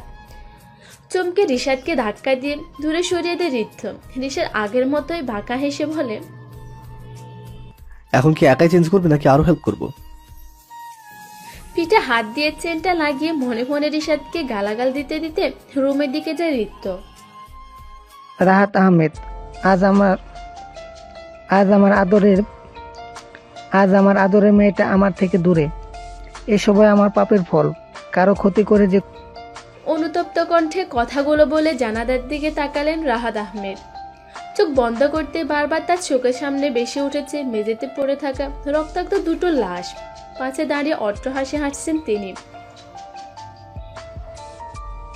চটপট করতে করতে চোখ খুললেন রাহাত আহমেদ। স্বপ্নটা আজকাল তাকে পাগল করে রেখেছে। ডক্টর এসে রাহাত আহমেদের চেক আপ করে শেষ করলেন। আমি বেশ ভালোভাবে বুঝতে পারছি। জানি না আপনি এখনো পুরোপুরি সুস্থ নন, আর কয়েকদিন বাদে আপনাকে রিলিজ দেওয়া হবে। কবে রিলিজ হবো এখান থেকে। উদাসীন দৃষ্টিতে দরজার দিকে তাকিয়ে মেয়েকে না দেখতে পারার অতীপ্থম ইচ্ছার বশে একটা দীর্ঘশ্বাস ফেললেন রাহাত আহমেদ। রিশাদ অফিসের জন্য বেরিয়ে গেছে, কিন্তু ঋতু ইচ্ছে করে দেরি করছে। রিশাদ বেরোতে ঋতু অফিসে ফোন দিয়ে সিক লিভ নেয়। যদিও সে অসুস্থ নয়, কিন্তু রিশাদের সত্যি জানতে এই মিথ্যাটা তার বলার দরকার ছিল। স্টোর রুমে সে ফ্রেমটার সামনে দাঁড়িয়ে আছে ঋতু। ছবির মানুষগুলোকে চিনতে তার একটু সময় লাগেনি, কিন্তু চেনার পর থেকে ও যেন আতঙ্কে বারবার কেঁপে উঠছে ঋতু। অতীত কি তবে সত্যি আমার পিছু ছাড়লো না? ফ্ল্যাশব্যাক। রিশাদের বাবা রাহিদ আফসান, মা রোহানা আফসান। রিশাদের পরিবারের সাথে বেশ ভালো বন্ধুত্ব ছিল ঋতুর পরিবারের। ঋতুর মা ছিল না, বাবা রাহাত আহমেদও আর্থিকভাবে সচ্ছল ছিলেন না। অনেক কষ্টে ঋতুকে বড় করেছিলেন তিনি। হঠাৎ একদিন রাহিদ আফসান রাহাত আহমেদকে নিজের বিজনেস পার্টনার করে নেন। ঠিক সেদিন থেকে রাগে ফুটতে থাকে রাহাত আহমেদের প্রাণপ্রিয় বন্ধু বিধান মাহমুদ। বন্ধুর সাফল্য সহ্য হয় না তার। নানাভাবে রাহাত আহমেদকে পরিচিত করতে থাকে সে। সেই সময় রিশাদ, ঋতু এবং দিব্য খুব ভালো বন্ধু ছিল। ঋতু বরাবরই রিশাদকে পছন্দ করত, তবে তখন তারা খুব ছোট, সবে ওয়ানে পড়ত। রিশাদ ঋতুকে পাত্তা দিত না, দিব্য আবার ঋতুর জন্য পাগল ছিল। একটা সময় রিশাদের থেকে পাত্তা না পেয়ে সবসময় দিব্যর সাথে থাকতে শুরু করে ঋতু। বিধান মাহমুদ রাহাত আহমেদকে রাহিদ আফসানকে মারার জন্য তৈরি করে। সম্পত্তির লোভে একটা ভয়ঙ্কর খেলার সূচনা হয়। রিশাদের চোখের সামনে তার বাবা মাকে ছুরির আঘাতে রক্তাক্ত করা হয়। বাবা মাকে বাঁচাতে চিৎকার করে ছুটতে থাকে রিশাদ। দিব্য রিক্তকে বুঝায়, এই সুযোগ রিশাদের উপর প্রতিশোধ নেওয়ার। ও তোকে পাত্তা দেয় না, যা ওকে ধাক্কা দে। শিশুমন রিক্তর দিব্যর কথার বসে চলে আসে সে। রাস্তার মাঝে রিশাদকে ধাক্কা দিয়ে ফেলে সামনে থেকে আসা গাড়িটার সাথে ধাক্কা লেগে পড়ে যায় রিশাদ। রিশাদের আঘাত পাওয়ার আনন্দ পায় রিক্ত। দুজনে ফিরে আসে বাড়িতে। রিশাদ মারা যায়নি সেদিন। গাড়ির মালিক তাকে বাড়িতে এনে নিজ সন্তানের মর্যাদা দেয়, বড় করে তোলে। সেই থেকে রিশাদের মনে জ্বলেছে প্রতিশোধের আগুন। যে টাকার জন্য রাহাত আহমেদ এত কিছু করেছে, ইনভেস্ট করেছে, তার সবকিছু হারিয়েছেন তিনি। রিশাদ অফিসে যেতে জানতে পারলো ঋতু অফিসে আসেনি। রিশাদের সন্দেহ আরো গভীর হলো যে সে রাতে ঋতুই ছিল দরজার পাশে, আর সেই সত্যটা জানতে ঋতু আজ অফিসে আসেনি। অফিস থেকে দ্রুত বেরিয়ে যায় রিশাদ। ঋতু এখনো স্টোর রুমের মেঝেতেই বসে আছে। সে এখনো বিশ্বাস করতে পারছে না এই রিশাদই তার ছোটবেলার ভালো লাগা ছিল, কিন্তু রিশাদের সাথে সে যা করেছে তার কোনো ক্ষমা নেই। বড় হয়ে দিব্যকে সারা জীবন পাশে পেয়ে, দিব্যর ভালোবাসা পেয়ে সে রিশাদকে ভুলতে বসেছিল। রিশাদ বাড়িতে ঢুকে প্রথমে স্টোর রুমে ঢুকলো এবং যা এক্সপেক্ট করেছিল তাই। ঋতু স্টোর রুমের মেঝেতে বসে আছে। রাগে রিশাদের চোখ লাল হয়ে আছে। রাগে ঋতুর চুলের মুঠি ধরে টেনে এনে ফ্লোরে চুড়ে মারে রিশাদ। আচমকা এমন করায় ভেবাচাকা খেয়ে যায় ঋতু, তবে নিজেকে সামলানোর চেষ্টা করে কিন্তু পারে না। রিশাদ ঋতুকে ফ্লোর থেকে টেনে তুলে সিঁড়ির দিকে ছুঁড়ে মারে। ঋতু যে ব্যথা পাচ্ছে সেদিকে কোনো খেয়াল নেই রিশাদের। সিঁড়ির সাথে ধাক্কা খেয়ে পড়ে যায় ঋতু, কিন্তু রিশাদ এগিয়ে এসে দেখেও না। ঋতুকে সম্পূর্ণ উপেক্ষা করে সিঁড়ি দিয়ে উপরে উঠে যায় রিশাদ। রিশাদের এতটা অবহেলা আর নিষ্ঠুরতা দেখে চোখে পানি আসে ঋতুর, কিন্তু এটাকে নিজের নিয়তি ভেবে চুপচাপ উঠে রুমের দিকে চলে যায়। ঋতু রুমে ঢুকতে দেখতে পান রিশাদ বিছানায় বসে পা নাড়াচ্ছে। ছোটবেলা থেকে এই কাজটা করে রিশাদ তখনই করে যখন সে মাত্রাতিরিক্ত রেগে যায়। এটা তার কাছে রাগ নিয়ন্ত্রণ করার একটা পদ্ধতি। ঋতুর চোখ ভিজে উঠেছে। ছোটবেলায় করা একটা ভুল আজ তার জীবনে এভাবে ফিরে আসবে সে কখনো ভাবেইনি। রিশাদ, আমাকে ক্ষমা করে দাও। আমি যা করেছিলাম তা। আমার তোমার চেহারা অবধি দেখার রুচি নেই। 1 বছরের জন্য বিয়ে করেছিলাম, কষ্ট দিতে পারছো তো, কিন্তু তোমার মতো মেয়েকে চোখের সামনে দেখা আমার জন্য বেশি কষ্টের। 2 দিনের মধ্যে তুমি ডিভোর্স লেটার পেয়ে যাবে। তবে ভেবো না এত সহজে তোমাদেরকে ছেড়ে দেবো। তোমরা শাস্তি পাবেই, আর রিশাদ আফসানের হাতেই পাবে সেই শাস্তি। রিশাদ আফসান কখনো কাউকে ক্ষমা করে না। রিশাদ, আমার কথাটা তো শোনো। ছোটবেলা থেকেই তোমাকে ভালো লাগতো, আর তুমি আমাকে পাত্তাই দিতে না। সেদিন যখন দিব্য রাইট, দিব্য যা বলবে তুমি তাই করবে। দিব্য যদি বলে কাউকে মেরে ফেলো, তুমি সেটাও করবে। এত ভালোবাসা। Can't see your face, I just get low. ঋতুকে রুম থেকে বের করে দিয়ে দরজাটা বন্ধ করে দিল রিশাদ। মাথাটা ভারী হয়ে আছে তার। ঋতুকে বিয়ে করে যে প্রতিশোধ নিতে চেয়েছিলাম তার প্রতি আর বিন্দু মাত্র আগ্রহ নেই আমার। এখন আমি ঋতুর মাঝে আগের খনিটাকে দেখতে পাচ্ছি। এখন ঋতুকে আরো কষ্ট দেওয়াই আমার উদ্দেশ্য। তবে সবার আগে আমি ঋতু থেকে ডিভোর্স পেপারটা চাই। মেয়েটাকে নিজের বাড়িতে আর সহ্য করতে পারছি না আমি। দেব, কথা শোন আমার। আমি ব্যস্ত বাবা। এই বাস্তবতার জন্যই ঋতুকে হারিয়েছিস, এখন কি আমাকেও হারাতে চাস? বাবা প্লিজ, ঋতুর কথা বাদ দাও না। সিগারেট ফেলে আমার রুমে আসিস। কথাটা বলেই বেরিয়ে গেল বিধান মাহমুদ, কিন্তু কথাটা শুনল না দিব্য। সে আপন মনে সিগারেটের ধোঁয়ায় নিজেকে খুঁজতে ব্যস্ত। দূরে কোথাও থেকে একটা গানের সুর বেশি আসছে। দিব্যর গিটারে সুর উঠতো শুধু ঋত্যর নামে। আজ ঋত্য নেই, তাই গিটারটাও হরতে পড়ে আছে। সিগারেটটা আরেকটা টান দিয়ে ফেলে দিল দিব্য। গিটারটা হাতে নিল। চোখ বুঝতে ঋত্যর চেহারাটা বেশি উঠল। গিটারের তালে গানের সুরে ঋত্যকে খুঁজতে ব্যস্ত হয়ে পড়ল দিব্য।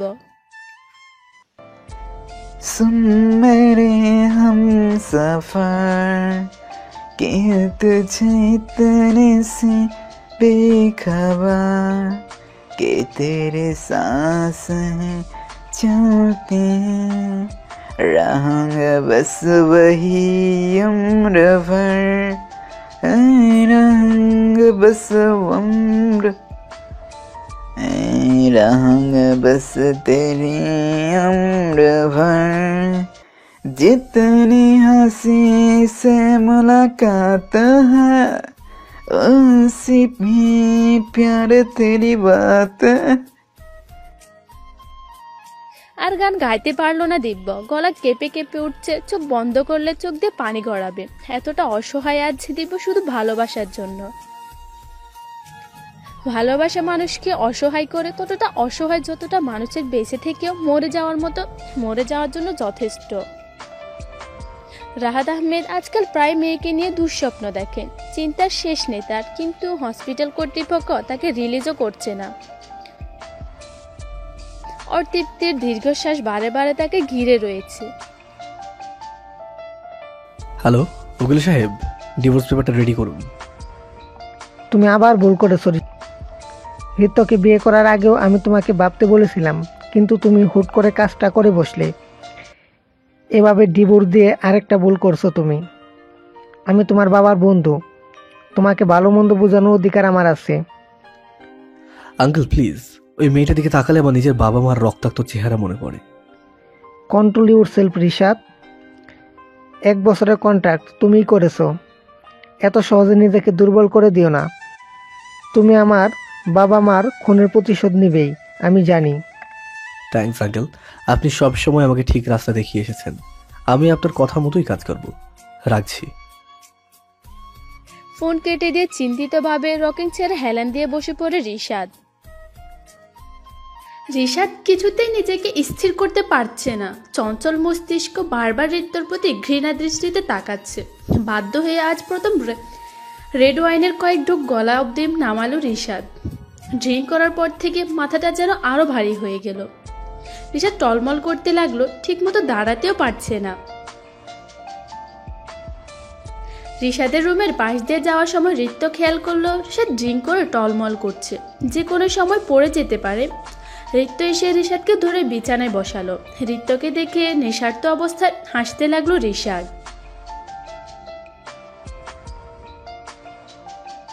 ঋষাদ, আমিও তোকেই ভালোবাসতাম, কিন্তু দেখতে চেয়েছিলাম তুই আদৌ আমাকে ভালোবাসিস নাকি সেটা তোর আবেগ ছিল। আবেগই ছিল সেটা, তাই তো আমাকে মারতে হাত কাঁপল না তোর। না ঋষাদ, আমি সত্যি খুব ভালোবাসতাম তোমায়। ভালোবাসার মানে তুই বুঝতি আদেও? ভালোবাসার মানে কি তুই বুঝতি আদেও? তোর ভালো লাগা ছিলাম শুধু, পাত্তা দিইনি বলে মেরে ফেললি। তুমি বেশি ড্রিঙ্ক করে ফেলেছো ঋষাদ, শুয়ে পড়ো।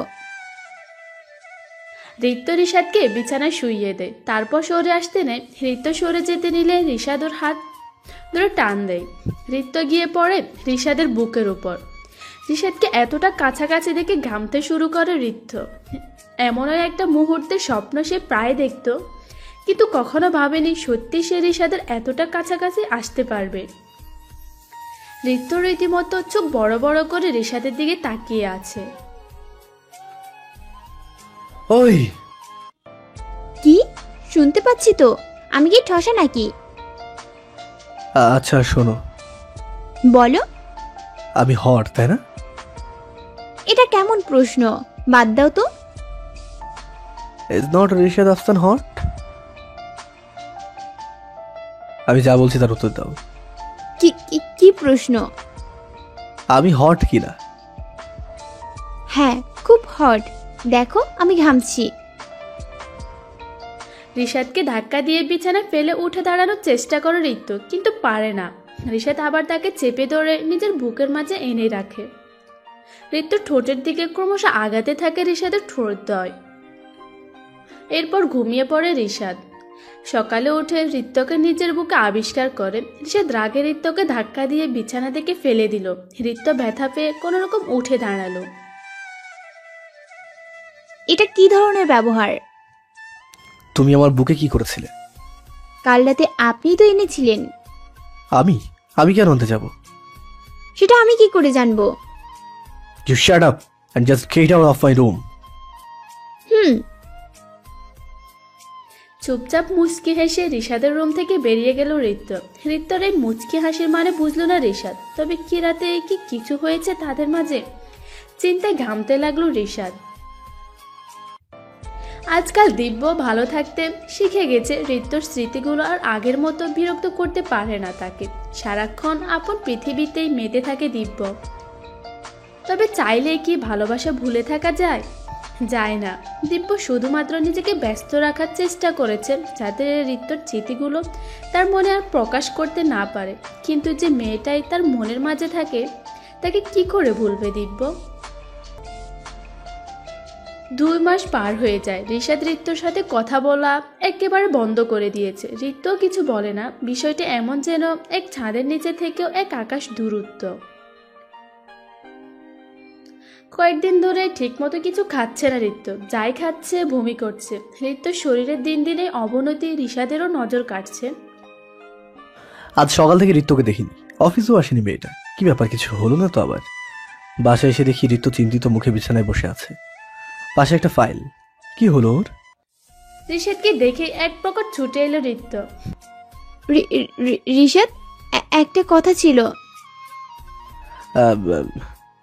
ম্যামে না করে বলেই না ফেলো। আমি প্রেগনেন্ট। হোয়াট? এটা কিভাবে সম্ভব? সেই রাতে তো তুমি। আরে মজা করছো নাকি? আমি এতটাই ড্রাঙ্ক ছিলাম না যে তোমার সাথে এত কিছু করে ফেলবো আর জানতেও পারবো না। রিশাদ, আমি সত্যি বলছি। বি রেডি, কাল তোমাকে ক্লিনিকে নিয়ে যাব। বিশ্বাস করো না তাই না? ওকে নিয়ে যাও, আমি ঘুমাতে যাচ্ছি। খেয়েছো কিছু? না, ভালো লাগছে না। ফ্রেশ হয়ে আসছি, যাও ডাইনিং টেবিলে বসো। খাবো না আমি। সারাদিন ল্যাপটপে কাজ করে হাত ব্যথা করছে, এরপরও যদি তুমি চাও আমি তোমাকে কোলে করে টেবিল অবধি নিয়ে যাই, ওকে, আই ডোন্ট মাইন্ড। না, তুমি ফ্রেশ হও, আমি বসছি। Good girl. রিশাদ ফ্রেশ হতে গেল আর ঋত্য টেবিলে বসলো। রিশাদের এই ছোটখাটো কেয়ারগুলোই তো পেতে চেয়েছিলাম আমি, কিন্তু এভাবে পাবো কখনো ভাবিনি। রিশাদ যা করেছে তা শুধুই ওর অনাগন্ত সন্তানের কথা ভেবে, অথচ একটা মেয়ে যে তাকে পাগলের মতো ভালোবাসে সেটা সে একবারও বুঝলো না। মনে মনে ভাবলাম। সকালে ঋত্য চলো। ঋত্য। রিশাদ ড্রাইভ করছে, ঋত্য পাশে বসে আছে। এই প্রথম রিশাদের পাশে বসার সুযোগ পেল ঋত্য। আনন্দের চোখ ঝাপসা হয়ে আসছে ঋত্য। ঋত্য। সরি, আমি যদি সত্যি সেই রাতে কিছু করে থাকি তো ছোটবেলার ঘটনার প্রতিশোধ নিতে আমি মোটেও এমন করিনি। এটা শুধুমাত্র একটা অজানা ভুল ছিল আমার। তোমার কাছে হতে পারে অজানা ভুল, কিন্তু তোমার সেই ভুলটা আমার সন্তান, আর সে কখনোই আমার কাছে ভুল নয়। তুমি ডিভোর্স দিতে পারো, চিন্তা করো না। আমার জীবনে আর কোনো পুরুষ আসবে না, আর নাই তোমার সন্তানের জীবনে নতুন কোনো বাবা। ঋত্য প্লিজ স্টপ। না রিশাদ, আমি সত্যিই বলছি, আমি কখনো কোনো অধিকার নিয়ে তোমার সামনে দাঁড়াবো না। কখনো বলবো না মিস্টার রিশাদ আফসান ও তোমার সন্তান। রিশাদ আর কিছু বলল না। প্রতিশোধের নেশায় আমি একটা মেয়ের জীবন এইভাবে নষ্ট করতে পারি তা আমার নিজেরই জানা ছিল না। মনে মনে ভাবছে, এসব আর চোখ মুখ ঝাপসা হয়ে আসছে রিশাদের। বস, ঋত্র ম্যাডাম প্রেগনেন্ট। তোকে আমি নিষেধ করেছি ওর খবর আমাকে আর না দিতে। বস, কিন্তু কোনো কিন্তু না সুধা, আমি ওদের জীবনে নতুন করে ঢুকতে চাই না। হয়তো একসময় ঋতু আমার ছিল, কিন্তু সেটা শুধু আমার জেদ হিসেবে। আমি ওকে বলতে চাই। কিন্তু বস, ঋষাদ তো ঋত্রকে হোয়াট? কেন? বস, আমি শুনেছি ওদের মধ্যে 1 বছরের বিয়ের কন্ট্রাক্ট হয়েছিল। শিট, ঋতু কোথায়? ঋষাদ ওকে নিয়ে অফিসের কাছে ক্লিনিকে গেছে। ওকে রাখো। ফোন রেখে চিন্তিত হয়ে পড়ে দিব্য। ঋতুর জন্য চটপট করে উঠে দিব্য। ঋত্যকে আবার ফিরে পাবে ভাবতে চোখ জোড়া ভিজে ওঠে। ঠোঁট থেকে হারিয়ে যাওয়া হাসিটা পুনরায় ঠোঁটে ফিরে আসে। দিব্য দ্রুত রেডি হয়ে ক্লিনিকে যাওয়ার জন্য, একটা বারের জন্য হলেও সে ঋত্যকে দেখতে চায়, ঋত্যর মুখোমুখি হতে চায়। মিস্টার রিশাদ, আপনি বাইরে যান, আমি আপনার ওয়াইফের চেক আপ করবো। ওকে ডক্টর নিহা। ঋত্যকে সম্পূর্ণ উপেক্ষা করে বেরিয়ে যায় ডক্টর। ঋত্য কাঁদতে কাঁদতে বসে পড়ে। Doctor please listen to me, আমি প্রেগনেন্ট না। হোয়াট? তাহলে তুমি তোমার হাজবেন্ডকে মিথ্যে কেন বলেছ? সম্পর্কটা বাঁচাতে আমি যদি এই মিথ্যা না বলতাম, তাহলে রিশাদ আমাকে ডিভোর্স দিয়ে দিবে। কিন্তু প্রেগন্যান্সি নিয়ে মিথ্যে বলাটা অন্যায়। সে তোমাকে ভালোবাসলে ডিভোর্স দিবে না, কিন্তু এই নাটক করে তুমি কতদিন ধরে রাখতে পারবে তাকে? আমি ওকে সত্যিটা বলে দিব ডক্টর, কিন্তু প্লিজ এখন। আমি মিথ্যা বলা শিখিনি মিসেস রিশাদ আফসান। আমার রিশাদকে যা বলার আমি তাই বলবো। আপনি এখানেই ওয়েট করুন। Doctor please.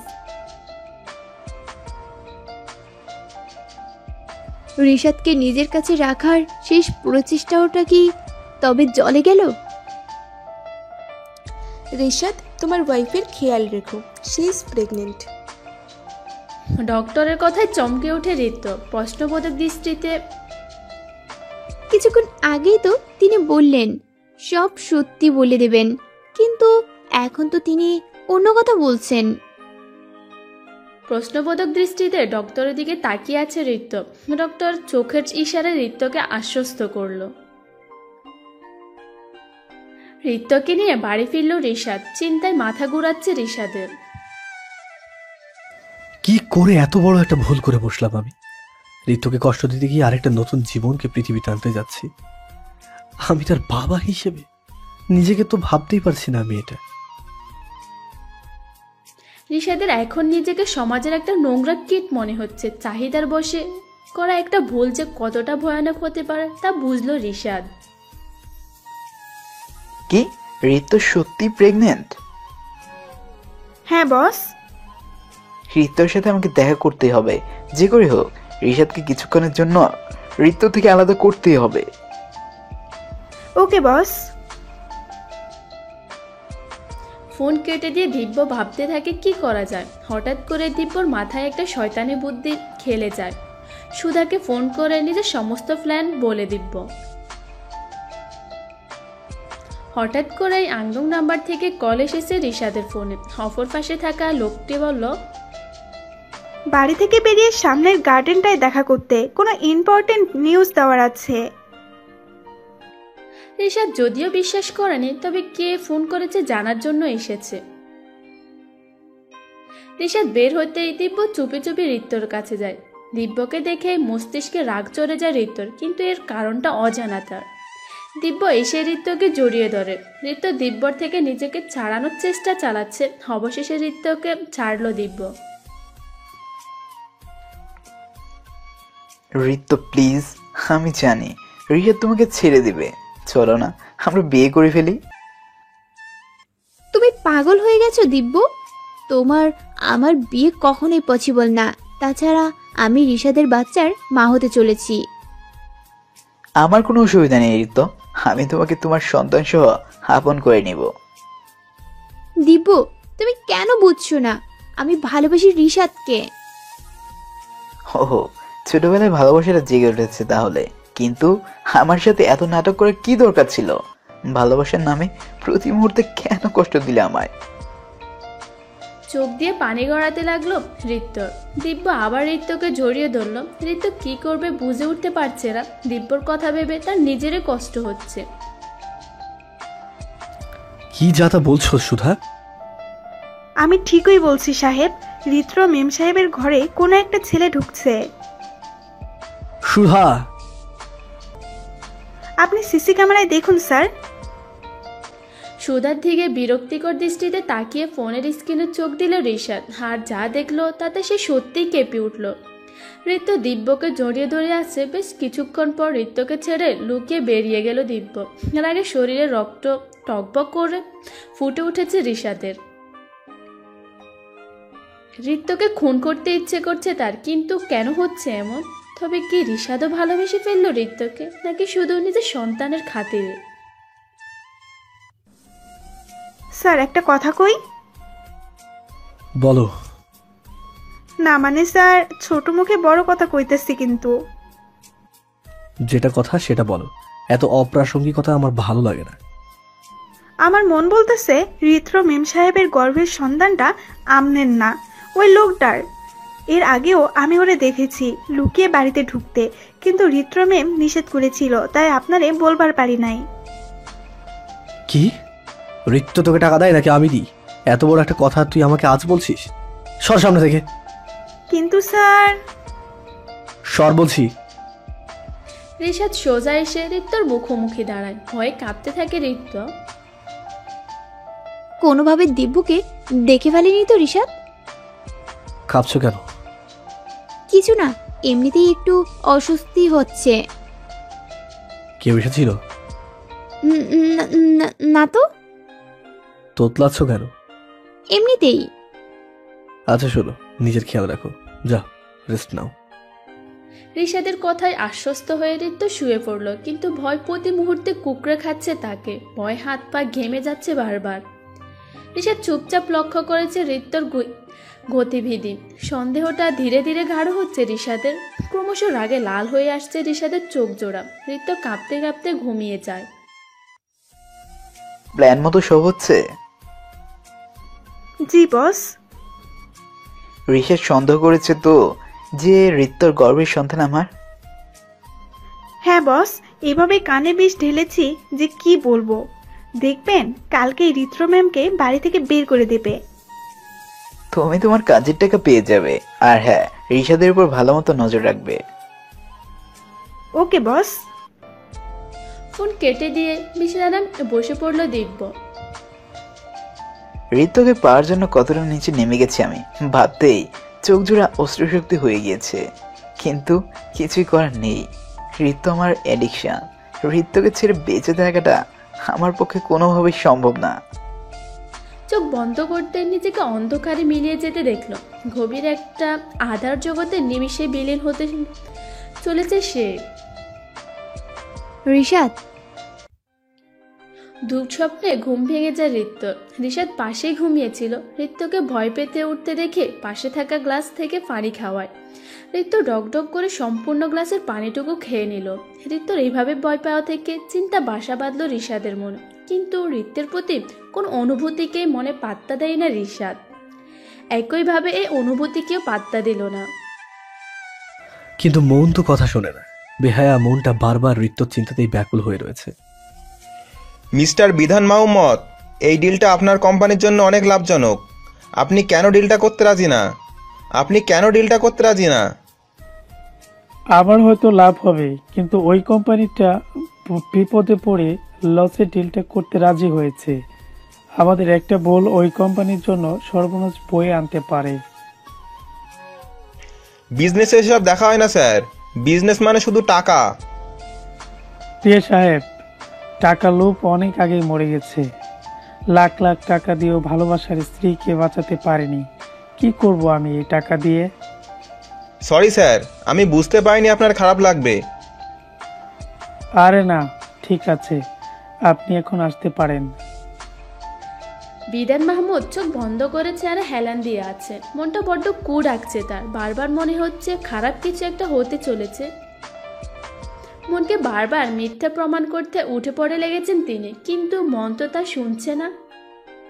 অবশেষে বিধান মাহমুদ সিদ্ধান্ত নিলেন আজ হসপিটালে গিয়ে বন্ধু রাহাদের সাথে দেখা করে আসবেন। ঋত্য, ওঠো, খেয়ে নাও। আমার ভালো লাগছে না স্যার, আমি খাবো না। একটা কথা বলি? বলুন। আমি কি এতটাই খারাপ? কেন স্যার? একটাবার বলতেই পারতে তুমি আমাকে ভালোবাসো না, দিব্যকে ভালোবাসো। আমি চলে যেতাম তোমাদের মাঝ থেকে। প্রতিশোধের নেশা তো কেটেই ছিল আমার।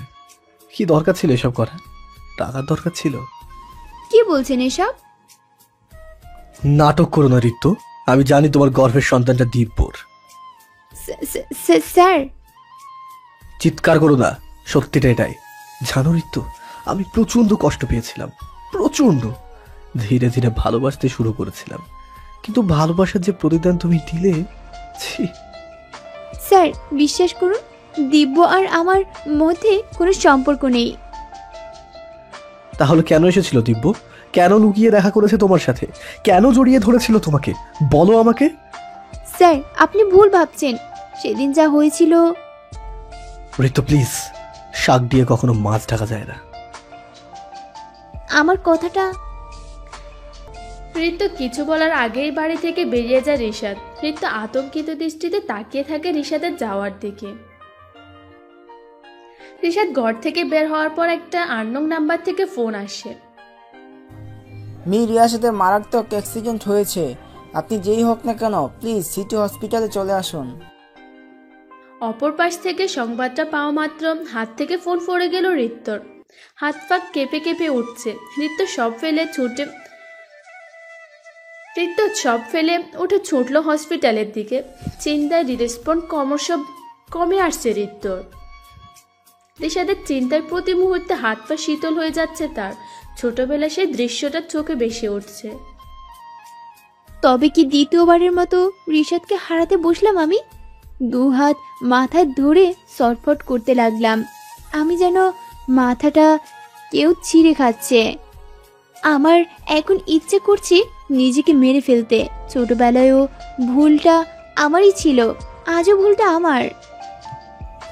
মিসেস রিয়াদ আফসান আপনি?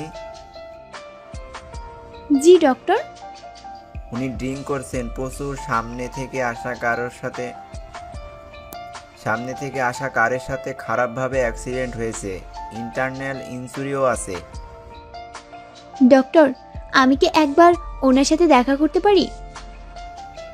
এখন থেকে মেডিসিন দিয়ে ঘুমিয়ে রাখা হয়েছে, উনি উঠলে আপনার সাথে দেখা করিয়ে দেব। Thanks doctor. Take care of him. Doctor চলে যেতে রিশাদের কেবিনের বাইরে দাঁড়ায় ঋত্য। রিশাদের কপালে হাত পায়ে ব্যান্ডেজ, বন্ধ চোখ জোড়ার মাঝে কত যে অভিযোগ মিশে আছে বুঝে উঠতে পারেনি ঋত্য। নিজের বলা একটা মিথ্যার জন্য আজ রিশাদের এই অবস্থা, কিছুতে এটা মেনে নিতে পারছে না ঋত্য।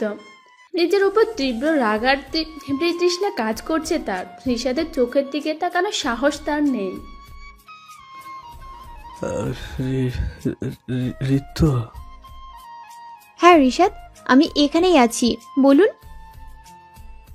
দরজা খুলে ভেতরে ঢুকে রিশাদের কাছে বসলো ঋত্য। তোমাকে আমি খুব শীঘ্রই ডিভোর্স দিয়ে দেবো। তুমি দিব্যর সাথে সুখেই থাকবে। না রিশাদ, প্লিজ আমাকে ছেড়ে দিও না রিশাদ, তোমাকে ছাড়া আমি বাঁচবো না। এতদিন তো ছিলে বেঁচে, এই রিশাদ কোনোদিনও তোমার জীবনে আসবে না। আপনি কি বলছেন এসব? আমার আপনাকে দরকার লাইফে, আপনাকে ছাড়া বেঁচে থাকা সম্ভব না আমার। প্লিজ প্লিজ তুমি আমাকে একা থাকতে দাও, তুমি দিব্যর কাছে যাও। এই মুহূর্তে আমি কোনো কথা বলতে চাই না তোমার সাথে। রিশাদ, একটাবার কথা শোনো আমার। Get lost please. Rishad please. I said get lost. ঋত্য বেরিয়ে আসে রিশাদের কেবিন থেকে। চোখের জল বাধা মানছে না, অবিরত চোখ বেয়ে ঝরেই যাচ্ছে। রিশাদের অবহেলাটা কিছুতেই মেনে নিতে পারছে না ঋত্য। বস, রিশাদের অ্যাক্সিডেন্ট হয়েছে, ঋত্র ম্যাম হসপিটালে গেছেন। ও ওকে, ফোন রাখো। রিশাদের অ্যাক্সিডেন্টের কথা শুনে ব্রু কুচকায় দিব্য। ভাবলো একবার গিয়ে ঋত্যর অবস্থা দেখে আসা দরকার। দিব্য গাড়ি নিয়ে বেরিয়ে পড়ে হসপিটালের উদ্দেশ্যে। পানি পানি। রুমে নার্স নেই, বাইরে থেকে ঋত্য বুঝতে পারলো রিশাদ পানি খেতে চায়। রিশাদের নিষেধ করা সত্ত্বেও ভেতরে ঢুকলো ঋত্য। গ্লাসে পানি ঢেলে রিশাদকে দিল। পানিটুকু খেয়ে সামনে তাকাতে রিশাদ দেখলো ঋত্য। রাগে গ্লাসটা চেপে ধরলো রিশাদ। মুহূর্তে গ্লাস ভেঙে কয়েক টুকরো হয়ে গেল। কাঁচ ভাঙা শব্দে রিশাদের দিকে তাকাতে ঋত্য দেখলো রিশাদের হাতে কাঁচ ঢুকে হাত থেকে রক্ত ঝরছে। ঋত্য ব্যান্ডেজটা নিয়ে রিশাদের হাতে বেঁধে দিল। ঋত্য এগোতে রিশাদ ঋত্যর চুল টেনে ধরে ঋত্যকে মুখের কাছে নিয়ে এলো। রিশাদের গরম নিঃশ্বাস পড়ছে ঋত্যর মুখে, যা ভেতরটা নাড়িয়ে দিচ্ছে ঋত্যর। ব্যান্ডেজ সহ হাত থরথর করে কাঁপছে। রিশাদ ক্রমশ এগোচ্ছে ঋত্যর মুখের দিকে। ঋত্যর নিঃশ্বাস একেবারে থেমে আসার মতো অবস্থা। ঋত্যর চোখে চোখ রাখলো রিশাদ, অতঃপর আলতো করে ঋত্যর গালে একটা চুমো এঁকে দিল। রিশাদের এই শীতল স্পর্শের সাথে পরিচিত না ঋত্যর। ঋত্যর ভেতরটা কেঁপে কেঁপে উঠছে। এটা আমি কি দেখলাম? ঋত্য, ঋষাদ ওরা এত কাছাকাছি কিভাবে হতে পারে? এটা ঋষাদ কিভাবে ঋত্যকে কাছে নিয়ে নিতে পারে? ঋত্য আমার, ঋত্য শুধু দিব্যর। ঋষাদ আফসানের কোনো অধিকার নেই ঋত্যর উপরে। ঋষাদ আফসানের কোনো অধিকার নেই ঋত্যর উপরে। ঋষাদ আফসান, তোকে আমি কোনোদিনও আমার ঋত্যর কাছে আসতে দেব না। কিন্তু ঋত্য, সেও কি ঋষাদকে ভালোবাসে? অজানা আতঙ্কে ছেয়ে যায় দিব্যর মন। কিছুতে চোখের সামনে দেখা ঋত্য আর ঋষাদের অন্তরঙ্গ মুহূর্তটা ভুলতে পারে না। ব্যথায় মাথার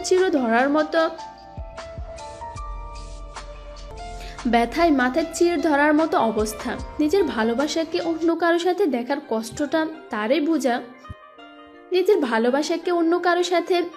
কষ্টটা তারাই বুঝে যারা এই অভিজ্ঞতাটা পেয়েছে। দিব্যর ভেতরে আগুন জ্বলছে, যে আগুনে যে কোনো সময় ভস্ম হয়ে যেতে পারে ঋত্য আর ঋষাদের ভালোবাসা। ঋষাদ, ঠিক আছেন আপনি? আমাকে ঠিক থাকতে দিস তুই? তোর কাছে আসলে সব ভুলে যায়, সমস্ত রাগ, অভিমান, শুধু তোর কাছে থাকতে মন চায়। ঋষাদ, ছাড়ুন। এতক্ষণ তো লাফাচ্ছিলি কাছে আসার জন্য, কাছে টেনে নিলাম আর দেখি ঢং। যা যা, গেট লস্ট। আপনি পাগল হয়ে গেছেন ঋষাদ। তোর প্রেমে কিন্তু বুঝিস না তুই, তোর কাছে তো আমি একটা লুচ্চা, যে কিনে টাকার বিনিময়ে তোকে চাহিদা মেটানোর জন্য কিনেছে, তোর শরীর নিয়ে খেলেছে। ঋষাদ, প্লিজ। একটা কথা বলি? বলেন। সেটাতে আমাদের মধ্যে কিচ্ছু হয়। আমি শুধুই চেয়েছিলাম তুই নিজেকে ঘৃণা কর, তাই ওসব নাটক সাজিয়েছিলাম। কি? হ্যাঁ, ঋষাদ আফসান এতটাও চরিত্রহীন নয় যতটা তুই ভাবিস। আমি চরিত্রহীন ভাবি না আপনাকে। ভালোবাসিস? বাসিস না, এটা শুধুই তোর নাটক। কথাটুকু বলে জ্ঞান হারিয়ে পড়ে যায় ঋষাদ। ঋতু ডক্টরকে ডাকে। ডক্টর জানান, ওনার অতিরিক্ত প্রেসার একদমই নেওয়া যাবে না।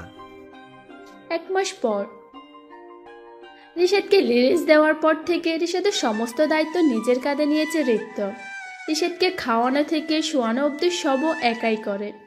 ঋষাদও আজকাল নতুন এক ঋত্যকে আবিষ্কার করে। সারাক্ষণে ঋষাদের কাছে বসে থাকে ঋত্য। কখন কি লাগে ঋষাদের সব খেয়াল রাখে ঋত্য। ঋত্যর প্রতি ধীরে ধীরে দুর্বল হয়ে পড়ছে ঋষাদের মন, কিন্তু কিছুতে ঋত্যকে আপন করে নিতে পারে না ঋষাদ। অদ্ভুত একটা সংকোচ অনুভব করে। ঋত্য, সারাক্ষণ আমার কাছে না থেকে নিজের খেয়াল রেখো। আমার জন্য তোমার আর দিব্যর বাচ্চার কোনো ক্ষতি হোক সেটা আমি চাই না। কিসের বাচ্চা? বেশি বুঝেন। প্রেগনেন্ট নামি আপনাকে পাওয়ার জন্য নাটক করেছিলাম, কিন্তু আপনি তো 1 লাইন বেশি বুঝেন। আপনি ধরেই নিলেন আমার গর্ভে সন্তান দিব্যর। একটা বার এক্সপ্লেন করার সুযোগটা অবধি দিলেন না। কেন? আপনার ইগো বেশি তো তাই। সব সময় দোষটা অন্যকে দেওয়াটা কি খুব জরুরি? ঋত্য, বেশি বলছো তো তুমি। একে তো নিজে মিথ্যা বলেছো তার উপর। এই চুপ, কথা শেষ হয়নি আমার। আমার কথা শেষ হোক আগে। এর আগে একটা কথাও বলবেন না। কি কথা বলো? ভালোবাসি আপনাকে খুব, নিজের চেয়েও বেশি। ঋত্য কথাটি বলার পর ঋষাদ আর কোনো উত্তর দিল না। এইভাবে দিন যাক আর ঋষাদ ধীরে ধীরে সুস্থ হতে শুরু করেছে। ঋত্য একটা বারের জন্য একা ছাড়েনি ঋষাদকে। ঋত্য প্রেগনেন্ট নয় জানার পর থেকে তো ঋষাদ ঋত্যকে সবসময় নিজের পাশে বসিয়ে রাখে। 6 মাস অতিবাহিত চলল বিয়ের। কত কাছাকাছি দুজন, তবুও যেন এক বিস্তর দূরত্ব। কেউ কারো চোখের দিকে তাকাতে পারে না। ভালোবাসার উষ্ণতায় মেতে ওঠা তো বহু দূরের কথা। ঋষাদের মনেও অনুতাপের মেঘ জমেছে। মেয়েটাকে কতটা কষ্ট দিয়েছে সে। ঋষাদ ঠিক করে রেখেছে বিয়ের 6 মাস পূর্ণ হলে ঋত্যকে নিজের মনের কথা বলে দেবে। ঋত্য যদি অস্বীকার করে তাও ঋত্যকে শিকল দিয়ে বেঁধে নিজের কাছে রাখবে। এসব ভাবতে ভাবতে ঋত্য আসলো ঋষাদের কাছে। ঋত্য, শোনো তো। বলুন। গিটারটা পাস করো তো। গিটার দিয়ে কি করবেন? ক্ষুধা লাগছে, খাবো। আরে বাবা, গিটারটা দিয়ে কি করে মানুষ? নেন, কিন্তু বাজাতে পারবেন না, হাতে ব্যান্ডেজ করা আছে। ব্যান্ডেজ রাখবে কে? খুলে দাও। ব্যান্ডেজ খুলবে কে? শখ কত গিটার বাজানোর জন্য আমি ওনার হাতের ব্যান্ডেজ খুলে দেব। ইনজুরি ভালো হোক, তারপর গিটার, তবলা, ঢোল যা মন চায় বাজান। এই চুপ, এত বকবক কেন করো তো? গিটারটা দিবা? না প্লিজ দাও না গো। রিশাদ, ইমোশনালি ব্ল্যাকমেল করবেন না কিন্তু, বলে দিচ্ছি। ওকে ফাইন, আমি বাজবো না, তুমি গিটারটা বাজাবে। আমি পারি না। কাছে আসো, শেখাচ্ছি। ঋত্য গিটার নিয়ে রিশাদের কাছে যেতে রিশাদ ঋত্যকে টেনে নিজের কোলে বসিয়ে দেয়। ব্যান্ডেজটা খুলে ঋত্যর হাতের উপর হাত রাখে। রিশাদের স্পর্শে কেঁপে ওঠে ঋত্য। রিশাদ আলতোভাবে ঋত্যর হাত গিটারে রাখল। রিশাদ গিটার বাজাচ্ছে আর ঋত্য চোখ বন্ধ করে রিশাদের স্পর্শ অনুভব করছে। রিশাদের হাতের ছোঁয়া তার মনে এক অদ্ভুত সাড়া জাগাচ্ছে। গিটার বাজাতে বাজাতে হুট করে ঋত্যর পেটে হাত রাখলো রিশাদ। সাথে সাথে চমকে চোখ খুলল ঋত্য, লাফ দিয়ে উঠে বসলো ঋত্য। রিশাদ বাঁকা হেসে ঋত্যের দিকে তাকিয়ে রইল। ঋত্য চুপচাপ রুম থেকে বেরিয়ে গেল। আমার লজ্জাবতীটা, কথাটা বলেই মনে মনে হাসলো রিশাদ। না, আমি রিশাদকে জিততে দেব না, কিছুতেই না। ঋত্যকে হারাতে পারবো না আমি। ঋত্য আমার, শুধুই আমার। ঋত্য শুধু দিব্যর। রিশাদ হাসান, তোর মৃত্যু আমার হাতে। দিব্যর চিৎকার শুনে বিধান মাহমুদ ছুটে এলেন দিব্যর ঘরে। কি হয়েছে দীপ, চিৎকার করছো কেন? আমি ছাড়বো না, আমি রিশাদকে ছাড়বো না। দীপ, লিসেন টু মি। দীপ, আমি রিশাদকে ছাড়বো না। দীপ। দিব্যকে ঝাঁকাতে লাগলেন বিধান মাহমুদ। বিধান মাহমুদকে ধাক্কা দিয়ে বেরিয়ে গেল দিব্য। অচেনা আতঙ্কের আশঙ্কায় গলা শুকিয়ে আসলো বিধান মাহমুদের। কি করবেন তিনি বুঝতে পারছেন না। ঋত্য জীবনটা নষ্ট হোক তিনি চান না, কিন্তু নিজের ছেলের পাগলামোর কাছেও বাধ্য তিনি। বারে বারে ডোক গিলছেন বিধান মাহমুদ। এই বুঝি কোনো খারাপ খবর দিয়ে এলো তার দরজার সম্মুখে, কিংবা হয়তো তার ছেলের খারাপ খবর হয়ে এলো। চিন্তায় গামতে লাগলেন তিনি, বুকে চিনচিন ব্যথা করছে। ঋত্যকে আমার মনের কথা জানাতেই হবে। আমি ঋত্যকে ছাড়া বাঁচবো না। আমার এই ঘৃণ্য জীবনকে ভালোবাসা দিয়ে আবৃত করতে একমাত্র ঋত্যই পারবে। ঋত্যই হবে ঋষাদের রানী। মনে মনে কথাগুলো বলছে আর মুচকি হাসছে ঋষাদ। ঠিক তখনই ঋত্য রুমে ঢুকলো। ঋষাদকে হাসতে দেখে ঋত্য ব্রু কুচকালো। কার কথা ভেবে হাসছেন? আমার লাইফ লাইন। কে সে? বলা বারণ। ওহ, খুব শীঘ্রই তাকে নিজের ওয়াইফ করব। ঋষাদের শেষ কথাটা শুনে ঋত্যর মনে ঝড় উঠল। তার মানে ঋষাদ অন্য কাউকে ভালোবাসে? ঋষাদের জীবনে অযথাই পড়ে আছি আমি। না, আর সম্ভব না। আমি চলে যাব ঋষাদের জীবন থেকে। ঋষাদ সুখে থাক নিজের লাইফ লাইনকে নিয়ে। আর কখনো ঋষাদের লাইফে আসবো না। নাই কখনো নিজেকে মিসেস ঋষাদ আফসান দাবি করব। আমি শুধুই একটা ভুল ওনার জীবনের, আর ভুল হয়েই থাকবো। কখনো ভালোবাসবেন না উনি আমায়। কথাগুলো ভেবেই দীর্ঘশ্বাস ফেলল ঋত্য। তুমি আমার লাইফ লাইন ঋত্য, কিন্তু এখন তো বলবো না সেটা। I want give you a surprise baby. তোমাকে আমি তোমার মনের মতো করে প্রপোজ করব, আর নিজের মনের মতো করে সাজিয়ে নতুন ঘরে তুলব। আর কষ্ট দেব না তোমাকে, ভালোবাসবো শুধু। I love you Ritya, I love you more than everything. মনে মনে ভাবছে ঋষাদ। আজ ঋষাদ ঋত্যর 6 মার্চ অ্যানিভার্সারি। ঋষাদ সম্পূর্ণ বাড়ি সুন্দর করে সাজিয়েছে। ঋত্য তো ধরে নিয়েছেন আজ ঋষাদ ওকে ডিভোর্স দিয়ে ওর লাইফ লাইনকে বিয়ে করবে। ঋত্য খালি বারবার দরজার দিকে তাকাচ্ছে। এই বুঝে ঋষাদের লাইফ লাইন হেলো। দাঁত দিয়ে নখ কামড়াচ্ছে সে। ঋত্যর কাজকর্ম দেখে ঋষাদ হাসছে শুধু। পাগলিটা কত ভালোবাসে তাকে। অবশেষে রিশাদ কিছু একটা অ্যানাউন্স করার জন্য মাইক হাতে নিল। ব্যাস, ভয়ে কাঁপতে শুরু করলো ঋত্য। ঋতু কিছুতেই মাইক দিচ্ছে না রিশাদকে। ঋত্যর কাজ দেখে রিশাদ হাসবে নাকি কাঁদবে বুঝতে পারছে না। অবশেষে রিশাদ জোর করে মাইক নিল ঋত্যর হাত থেকে। ঋত্য এখন কেঁদে দিবে এমন অবস্থা। রিশাদ ভেবাচাকা খেয়ে আছে, কিন্তু মাইক হাতে নিয়ে বলা শুরু করে, So ladies and gentlemen, allow me to introduce you to my lifeline, my love. মেয়েটা শুধু আমার লাইফলাইন নয়, আমার সব। ওকে কতটা ভালোবাসি তা আমার নিজেরও জানা নেই, শুধু জানা আছে she is mine. আমার জীবনের প্রতিটা মুহূর্ত আমি তাকে চাই, তার ভালোবাসার আবরণে নিজেকে আবৃত করতে চাই, আমার জীবনের সমস্তটুকু তার নামেই লিখে দিতে চাই। So let me introduce my love, Miss। Rishad কিছু বলার আগেই দিব্য এসে ঋত্যর হাত টেনে ধরল। দিব্যকে দেখে রাগ উঠল রিশাদের। মাইক রেখে ঋত্যর কাছে এসে ঋত্যকে নিচের কাছে টেনে নিল রিশাদ। ঋত্যর গায়ে যদি তুই স্পর্শ করিস, তোর হাত আমি ঠিক রাখবো না দিব্য। ও কামন রিশাদ আফসান, ঋতু শুধু আমার, ও আমাকে ভালোবাসে। ঋতু কাকে ভালোবাসে সেটা আমি তোর মুখ থেকে শুনতে চাই না, তুই বেরিয়ে যা এখান থেকে। ঋতুকে না নিয়ে তো আমি যাব না রিশাদ আফসান, ঋতু শুধু দিব্যর হবে। বলে ঋত্যর হাত ধরে টান দিল দিব্য।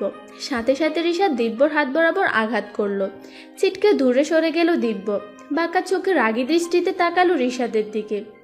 তবে এই রাগী দৃষ্টির মাঝেও চলচল করার চোখ জোড়া লুকাতে পারল না। দিব্যর চোখ বেয়ে যে কোনো সময় অশ্রু গড়াতে পারে। ভালোবাসার কি এক করুণ পরিণতি হচ্ছে, ভালোবাসার কি এক করুণ পরিণতি পাচ্ছে সে। চোখের অশ্রুকে উপেক্ষা করে রিশাদের দিকে রাগী দৃষ্টিতে এগিয়ে যায় দিব্য। ঋত্য কেঁদেই ফেলেছে। রিশাদ আর দিব্যর এই সংঘর্ষে কষ্টটা সে বেশি পাচ্ছে।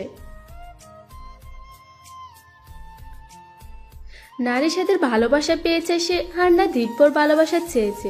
নিয়তি এমন এক মোড়ে এনে ফেলেছে ঋত্যকে, যেখানে সে ভালোবাসার জন্য হাঁটতে মরছে, কিন্তু ভালোবাসা তাকে ধরা দিচ্ছে না। অথচ মোড়ের ঠিক অপর প্রান্তে যে তাকে ভালোবাসা নিয়ে সংঘর্ষ হচ্ছে তাও অজানা তার। সে তো জানে না রিশাদের লাইফলাইন তার আর কেউ নয়। সে নিজেই। মাথা চক্কর দিয়ে উঠছে ঋত্য। চোখ ঝাপসা হয়ে আসছে। সামনে দেখা দৃশ্যগুলো ধীরে ধীরে ধোঁয়াশা মিশে যাচ্ছে। ধীরে ধীরে চোখটা বুজে আসলো ঋত্যর। নির্জীব দৃষ্টিতে তাকিয়ে আছে ঋত্য। ফুলরে রক্তে ভেসে যাচ্ছে। রক্তের স্রোত ঋত্যর ঠিক পায়ের কাছে এসে থেমেছে। ঋত্য নির্বাক চাহনিতে দেখেছে রক্ত মাখামাখি একটা শরীর। ফ্ল্যাশব্যাক। মারামারির এক পর্যায়ে দিব্য রিভলভার বের করে রিশাদের দিকে তাক করে। তা দেখে ঋত্য থাকতে না পেরে দিব্যর মুখোমুখি দাঁড়ায়। ঋত্য, সরে যাও। তুমি চলে যাও দিব্য।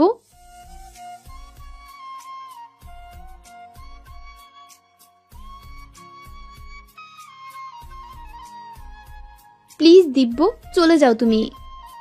ওকে ফাইন, আমি যাব। আমার লাস্ট একটা কোশ্চেন উত্তর দাও। বলো। তুমি আমাকে কি একটুও ভালোবাসতে পারোনি? একটুও মায়া হয়নি আমার জন্য? আমি রিশাদকে ভালোবাসি।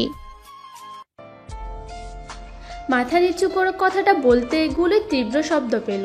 মাথা তুলে তাকাতে ঋত্য দেখল দিব্যর রক্তাক্ত দেহটা নিচে পড়ে আছে। ঠিক মাথা বরাবর নিজেকে গুলি করেছে দিব্য। দিব্যর লাশ দেখে কয়েক মিটার দূরে চলে গেল ঋত্য। আগের ন্যায় আর মস্তিষ্ক অচল হয়ে পড়ল কিছুক্ষণের জন্য। ঋত্য রোবটের ন্যায় দাঁড়িয়ে শুধু দেখছে। সমস্ত বাড়িতে আতঙ্ক বিরাজ করে আছে। রিশাদ পুলিশকে ফোন করলো। অতঃপর ঋত্যর পাশে এসে দাঁড়ালো। ঋতু, লিসেন টু মি। ঋতু, আরে ঋতু, কথাটা শোনো আমার। ঋতু, ও আমার জন্য সুইসাইড করেছে। আমি ওর মৃত্যুর জন্য দায়ী। আমি দায়ী রিশাদ, আমি দায়ী। ঋতু, ঋতু শান্ত হও তুমি। পুলিশ আসছে, ওনারা ডেড বডি নিয়ে যাবেন। তোমার কোনো দোষ নেই ঋতু। সব দোষ আমার। আমি একটা খুনি। আমি তোমাকেও মেরে ফেলতে চেয়েছিলাম, এখন দিব্যকে। ঋতু প্লিজ চুপ, একদম চুপ। কি পাগলামো শুরু করছিস? হ্যাঁ, এনাফ ইজ এনাফ। রিশাদ ঋত্যকে টানতে টানতে স্টেজের দিকে নিয়ে আসে। সামনে কাজী সাহেব বসে আছে। রিশাদ কবুল বলে ফেলেছে।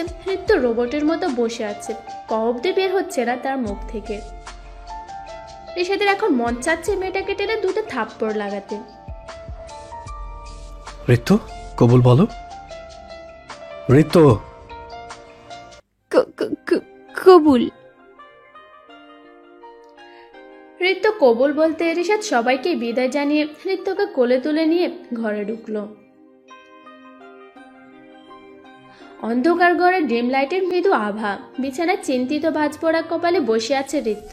রিশাদের বিরক্ত লাগছে ঋত্যর এই চিন্তিত মুখ, কিন্তু কিছুক্ষণ আগের ঘটনা এত সহজে বলা সম্ভব নয় মেয়েটার পক্ষে। রিশাদ ঋত্যর কোলে মাথা রেখে শুয়ে পড়ে। ওই তো মাথা ব্যথা করছে, চুলগুলো টেনে দাও না ঋতু একটু। রিশাদের কথা ধ্যান ভাঙে ঋত্যর। আলতো হাতে রিশাদের চুল টানতে শুরু করে ঋত্য। ঋত্যর এত আস্তে চুল টানা দেখে রিশাদ বলল, থাক, যে চুল টানছেন মাথা সব চুল ছিঁড়ে টাক পড়ে যাবে তো।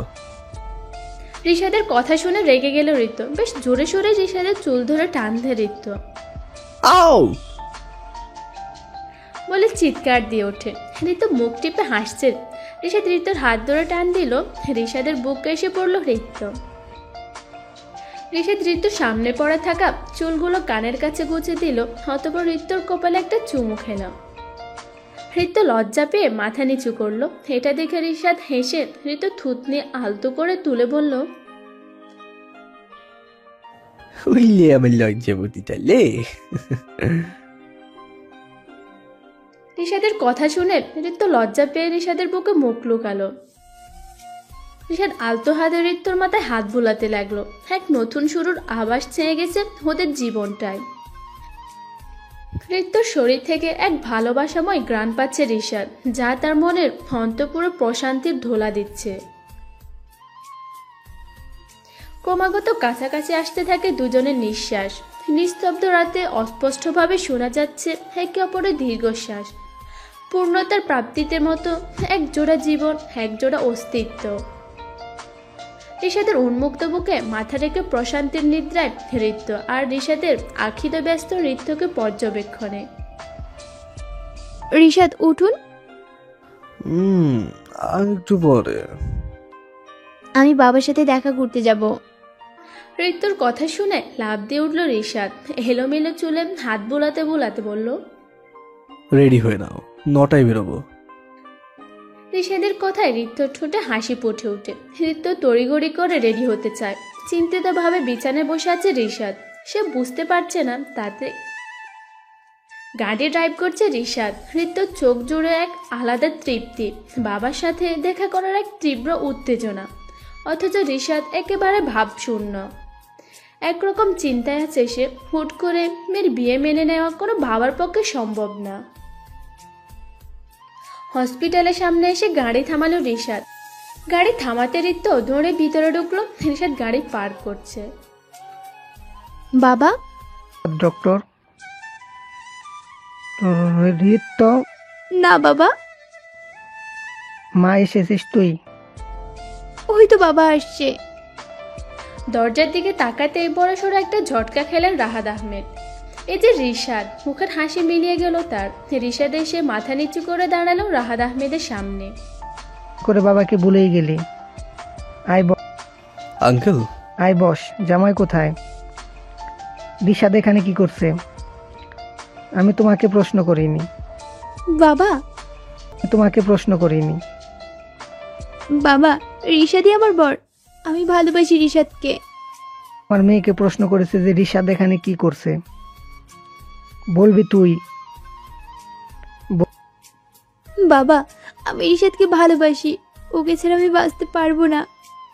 বলবি তুই? যদি বাবাকে ভালোবাসিস এক্ষুনি ওই ছেলের সাথে সমস্ত সম্পর্ক শেষ করবি। বাবাকে ছাড়া বাঁচতে পারবি? তুই জানিস আমাদের সমস্ত সম্পত্তি ওই রিশাদকে। কিন্তু বাবা, প্রথমে ভুলটা আমরা করেছি, রিশাদকে ধোঁকা দিয়েছি। ওর বাবা মার মৃত্যুর জন্য আমরা দায়ী। এত কিছু জেনেও ও যদি আমাকে ভালোবাসতে পারে, তাহলে আমি কেন পারবো না? আমার হার্ট অ্যাটাকের জন্য ওই দায়ী। এত সব জেনে ওকে ভালোবাসবি তুই? বাবা, ওই ছেলেটা আমার স্বামী। আমার সমস্ত অপরাধ মাফ করে আমাকে আপন করেছে সে। ভালোবাসবি তুই? হঠাৎ বুকের বাম পাশে হাত দিয়ে বসে পড়লেন রাহাত আহমেদ। ঋতু দৌড়ে গিয়ে তাকে ধরতে নিলে তিনি নিজেকে ছাড়িয়ে নিলেন। নার্সরা এসে রাহাত আহমেদকে বেডে বসালেন, ডক্টরকে ডাকলেন। আপনারা প্লিজ বাইরে যান, আমি পেশেন্টকে দেখছি।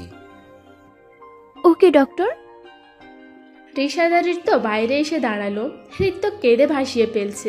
জীবনের সূচনাতে বাবার অভিশাপ নিয়ে কিভাবে জীবন শুরু করবে সে? ঋত্য চোখ বেয়ে অশ্রু ঝরছে। রিশাদ কিছুতে ভুলতে। রিশাদ, আমি তোমাকে ছাড়া বাঁচবো না, আর পারবো না বাবাকে ছেড়ে থাকতে। তোমার এখন ওনার সাথে থাকা দরকার। রিশাদ প্লিজ এভাবে বলো না, আমি তোমাকে ছাড়া বাঁচবো না। বাবাকে বোঝাও তুমি। ওনার অবস্থা একটু বেটার হোক, তারপর। এখন ওনার তোমাকে দরকার। আমি সবসময় থাকবো তোমার পাশে, ডোন্ট ওয়ারি। আর হ্যাঁ, উনি হয়তো জবটা ছাড়তে বলবেন তোমাকে, তুমি বলো ছেড়ে দেবো, বাকিটা আমি আর কন্ট্রাক্ট দেখে নেব। রিশাদ, আমি পারবো সব সামলাতে। আমার তোমার উপর বিশ্বাস আছে। টেক কেয়ার, আমি আসছি। ঋত্যুর কপালে একটা চুমু দিয়ে বেরিয়ে গেল রিশাদ। ঋত্য তাকিয়ে রইল রিশাদের যাওয়ার পানে। যতক্ষণ না রিশাদ দৃষ্টির অগোচর হয় ততক্ষণ। তুই ওই ছেলেটার জন্য আমার সাথে তর্ক করছিস। বাবা, দিব্য হয়তো খারাপ ছেলে, কিন্তু সেই ছেলেটাই ছোট থেকে ভালোবাসে। দিব্য হয়তো খারাপ ছিল, কিন্তু সেই ছেলেটাই ছোট থেকে ভালোবেসে এসেছে, প্রতিটা প্রয়োজনে পাশে দাঁড়িয়েছে। একবার সে ব্যর্থ হলো বলেই কি তার এতদিনের সব উপকার ভুলে গেলি? ত্রিশ, একটা অপরিচিত মানুষের মৃত্যু জানলেও আমার কষ্ট পাই। একটা পরিচিত মানুষের মৃত্যু জানলে বাবা বিশ্বাস করো। সেখানে তুই কিভাবে এত সহজে ভুলে গেলি দিব্যকে? তোর ভালো। আমি অফিসে গেলাম। চাকরি ছেড়ে দিবি, এই মিথ্যা বলার দরকার নেই। চাকরি ছেড়ে দিবি, এই মিথ্যাটা বলার দরকার নেই। যা। কেন বুঝছো না বাবা? দিব্যকে আমি ভালোবাসি না। রিশাদের সাথে এই সময়টুকু কাটা, কিন্তু খুব শীঘ্রই সেটাও বন্ধ হয়ে যাবে। ভালোবাসিস না তাই বলে একটা মানুষের মৃত্যুতে তোর কোনো প্রভাবই পড়বে না। এতটা নির্দয় তো আমার মেয়ে না। যা তুই এই মুহূর্তে। আর কিছু না বলে ঋত্য মাথা নিচু করে বেরিয়ে যায়। বাবার কথাগুলো মনে জায়গা দিতে চাইল না ঋত্য, কিন্তু তারা জোর করে জায়গা দখল করে নিচ্ছে বারবার। দিব্য রক্তাক্ত চেহারা আর শেষ আকুতিটা ঋত্যুর বুকে এক সূক্ষ্ম ব্যথা সৃষ্টি করেছে, যা ক্রমাগত চক্রবৃদ্ধি হারে বেড়ে চলছে। চোখ বুঝলে ঋত্য দিব্যর চেহারা দেখতে পাচ্ছে, কানে বাজছে দিব্যর আকুতি। অফিসে আসার পর থেকে দরজার দিকে তাকিয়ে আছে রিশাদ।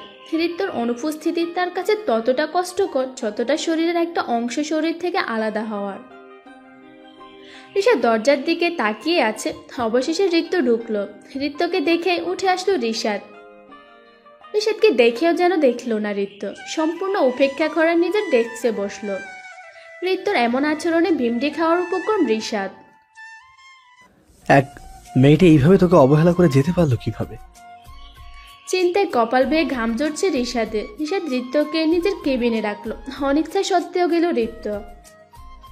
কি হয়েছে ঋত্য? এমন করছো কেন তুমি? আমার কিছু হয়নি রিশাদ, আমি একা থাকতে চাই কিছুটা সময়। একা থাকতে চাও মানে কি ঋত্য? আমি চাইলেও অধিকার খাটিয়ে তোমাকে নিজের কাছে এনে রাখতে পারি, কিন্তু তোমার বাবার তোমাকে প্রয়োজন। এটা আমার বাধ্যবাধকতা না, আমার মানবিকতা। তুমি স্ত্রী আমার, তোমার মনের সকল কথা জানার অধিকার অবশ্যই আছে আমার। রিশাদ প্লিজ আমাকে একটু সময় দাও নিজেকে ঠিক করার। তুমি কবে ভুলেছিলে ঋত্য? আমি বরাবরই ভুল ছিলাম রিশাদ।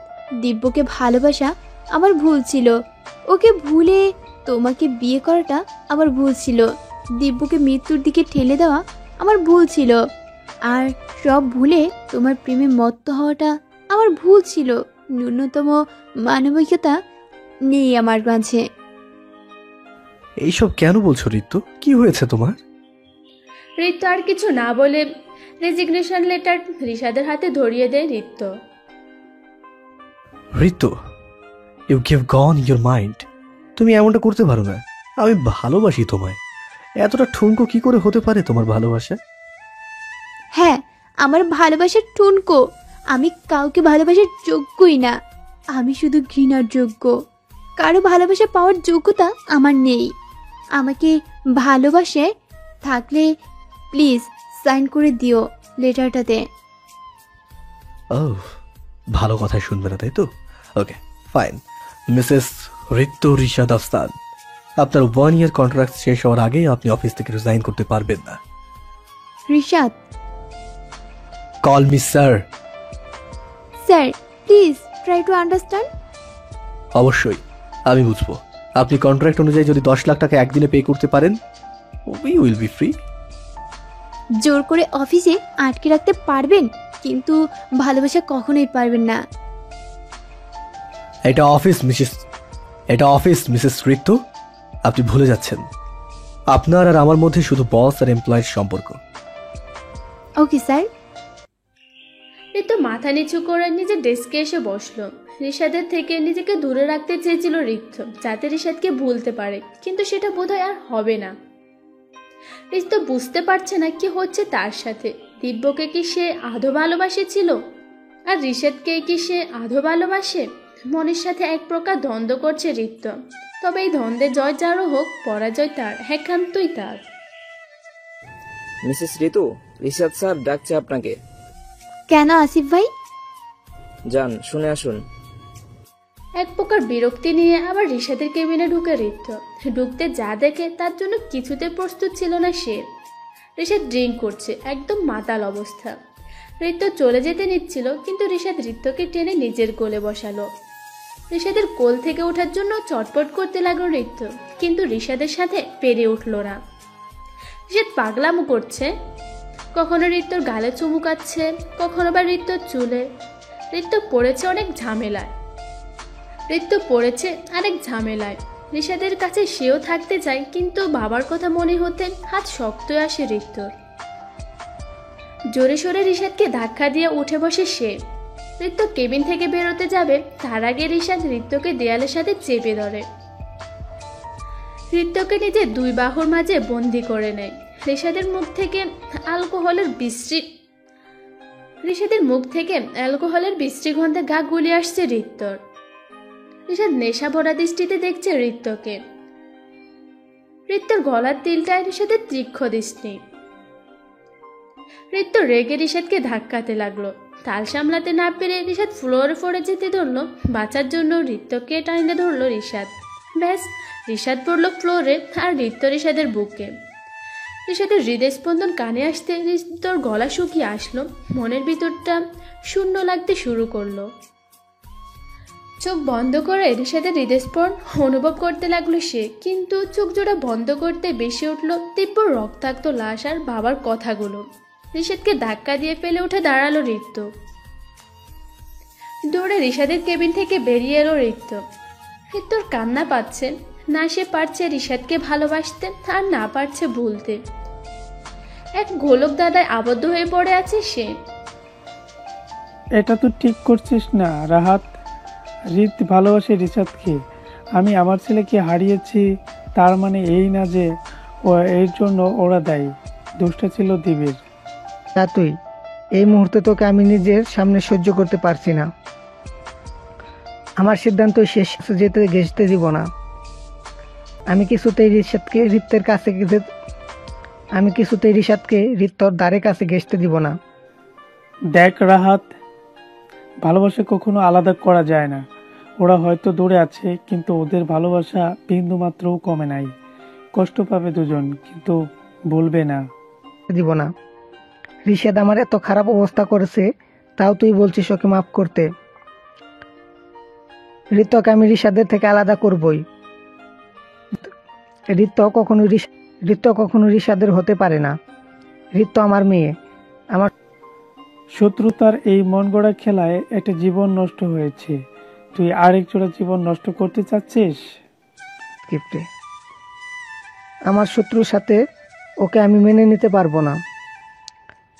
বিধান, তুই এত সহজে রিশাদকে মাফ কিভাবে করলি? করে দিলি? ও বুঝেছি, সম্পত্তি তো তুই হারা। টাকা সম্পত্তি কখনোই তোকে সুখ দিতে পারবে না রাহাত। খুব শীঘ্রই আমি সমস্ত সম্পত্তি এতিমখানায় দান করে আল্লাহর ইবাদতে ঢুকে যাচ্ছি।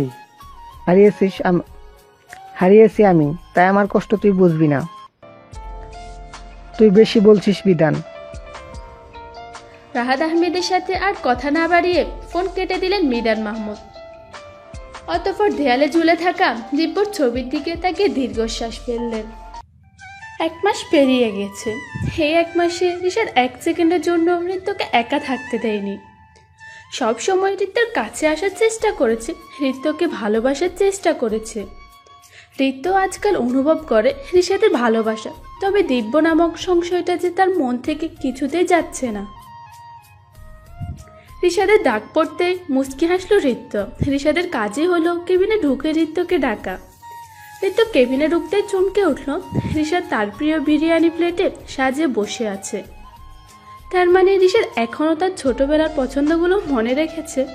ঠোঁটের কোনো হাসি ফুটে ওঠে ঋত্য। লজ্জা মাখা চোখে রিশাদের দিকে এগিয়ে। আপনি যখন করেছেন ভালোই হবে। খেয়ে বলো তাড়াতাড়ি। ঋত্যর প্লেটের কাছে এগোতে লেবু তীব্র গ্রান নাকে আসে তার। সাথে সাথে গা গুলিয়ে ওঠে ঋত্যর। রিশাদ বুঝতে পারে না হঠাৎ ঋত্যর কি হলো। এখানে লেবু দিয়েছো তুমি? হ্যাঁ, কেন? তোমার তো লেবু বেশ পছন্দ। আমার সহ্য হচ্ছে না লেবুর গন্ধ। আর কিছু না বলে ওয়াশরুমের দিকে দৌড় দিল ঋত্য। রিশাদ চিন্তিত হয়ে পড়ল। যে মেয়েটা লেবু ছাড়া খাবারই খায় না, তার কেন লেবুর গন্ধ সহ্য হবে না? ঋত্য ওয়াশরুমে ঢুকে বেসিন ছেড়ে দিয়ে বমি করলো কিছুক্ষণ। সকালে খালি পেটে অফিসে এসেছিল, এখন মনে হচ্ছে পেটে সবকিছু বের হয়ে আসবে। অনেক কষ্টে নিজেকে সামলিয়ে চোখ মুখে পানি দিল ঋত্য। ওয়াশরুম থেকে বের হতে রিশাদ দৌড়ে গিয়ে ঋত্যকে বুকে মিশিয়ে নিল। রিশাদের চোখ মুখ লাল হয়ে গেছে, চিন্তায় কপালে ভাঁজ পড়ে গেছে। কি হয়েছে তোমার? অসুস্থ থাকলে বলবে তো। জানি না, আমার গা গুলিয়ে আসলো। এমন কেন হলো বুঝলাম না। তুমি এক্ষুনি চলো ডক্টরের কাছে। না থাক, তোমার যাওয়ার দরকার নেই। আমি ডক্টরকে এখানে ডেকে দিচ্ছি, উনি এসে তোমার চেক আপ করে যাবেন। না রিশাদ, তার প্রয়োজন নেই। আমি যাওয়ার সময় ডক্টরকে দেখিয়ে যাব।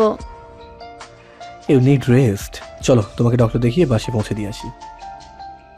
আরে না, তার ঋত্য কিছু বলতে যাবে তার আগে তার বাবার কণ্ঠ শুনতে পেল। ঋত্য তাড়াহুড়া করে রিশাদের কেবিন থেকে বেরিয়ে এলো। বাবা, তুমি এখানে? বলে তুই এত সব বলতে পারছিস? আমি এখানে। কেন বাবা? আমি এখানে। অভি ছুটি নিয়ে আমার সাথে। কিন্তু বাবা। আচ্ছা ঠিক আছে। রিশাদের থেকে পারমিশন নিয়ে রাহাত আহমেদের সাথে বেরিয়ে এলো ঋত্য। ঋত্য চলে যাওয়ার পর থেকে চিন্তা যেন বেড়ে গেল রিশাদের। কোনোভাবেই নিজেকে স্থির রাখতে পারছে না সে। ঋত্যর চিন্তায় মাথা চির ধরার উপক্রম তার। কেবিনে পায়চারি করছে রিশাদ। মন কিছুতে ভালো সায় দিচ্ছে না তাকে। কোনো এক দুঃসংবাদ আসছে তার জন্য। ভেতরে চটপটানিটা উপলব্ধি করার চেষ্টা করছে রিশাদ। নিজেকে স্থির করে ঋত্যকে নিয়ে ভাবতে শুরু করলো রিশাদ। বাবা, আমরা কোথায় যাচ্ছি? তোকে দেখতে পাত্রপক্ষ আসছে। ছেলে মস্ত বড় ডক্টর, টাকা পয়সার অভাব নেই, বংশ বেশ উঁচু। তোর ছবি পাঠিয়েছিলাম, তোকে দেখে বেশ মনে ধরেছে। বাবা, তোমার কি মাথা খারাপ হয়ে গেছে? আমি রিশাদের স্ত্রী। বিবাহিত হওয়া সত্ত্বেও তুমি অন্য জায়গায় আমার বিয়ে কি করে ঠিক করতে পারো?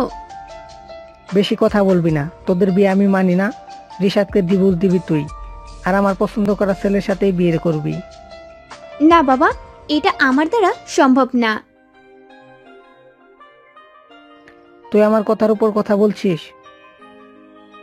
বাবা, তুমিই তো বলেছিলে মানবিকতার খাতিরে হলেও আমি যেন দিব্যর দিকটা ভাবি, কিন্তু এখন তুমি এই। আর আমার পছন্দ করা ছেলের সাথেই বিয়ে করবি তুই। আমার তাকে নিয়ে ভেবে জীবন নষ্ট করবি কেন? চুপচাপ চল আর ওই ছেলেকে বিয়ে কর। বাবা প্লিজ বোঝার চেষ্টা করো, আমি রিশাদকে ভালোবাসি, আমি রিশাদের বিবাহিত স্ত্রী। এমনিতে কাজ হবে না, হার্ট অ্যাটাকের নাটকটা করতেই হবে। ওই নাটক করে চরিত্রকে এনেছি আমার কাছে, এবার বিয়েটাও দিয়ে দেব। ডক্টর, কি হয়েছে আমার মেয়ে? রাহাত আহমেদ বুকে হাত রাখতে নিয়েছেন, ঠিক এমন সময় মাথা ঘুরে পড়ে গেল রিক্ত। চিন্তায় পড়ে গেলেন রাহাত আহমেদ। ড্রাইভারকে দ্রুত গাড়ি হসপিটালের দিকে ঘোরাতে বললেন। কপাল বেয়ে ঘাম ঝরছে রাহাত আহমেদের। রিক্তর কিছু হয়ে গেলে তো ডক্টর ছেলেটার কাছ থেকে একটা টাকাও পাবেন না তিনি। এসব ভাবতে চিন্তায় কপালে ভাঁজ পড়ল তার। হসপিটালে রিক্তকে চেক করেছে ডক্টর, আর রাহাত আহমেদ বাইরে দাঁড়িয়ে আছেন বললে ভুল হবে, পায়চারি করছেন। রিক্তর চেক আপ করে বাইরে এলেন ডক্টর। ডক্টর, কি হয়েছে আমার মেয়ের? আরে চিন্তার কিছু নেই, আপনার মেয়ে মা হতে চলেছে। কি সর্বনাশ! এটা যদি রিত্য জানতে পারে তাহলে রিশাদকে বলে দিবে। তখন আমার হাতে আর কোনো পথ খোলা থাকবে না রিত্যকে রিশাদের কাছে যেতে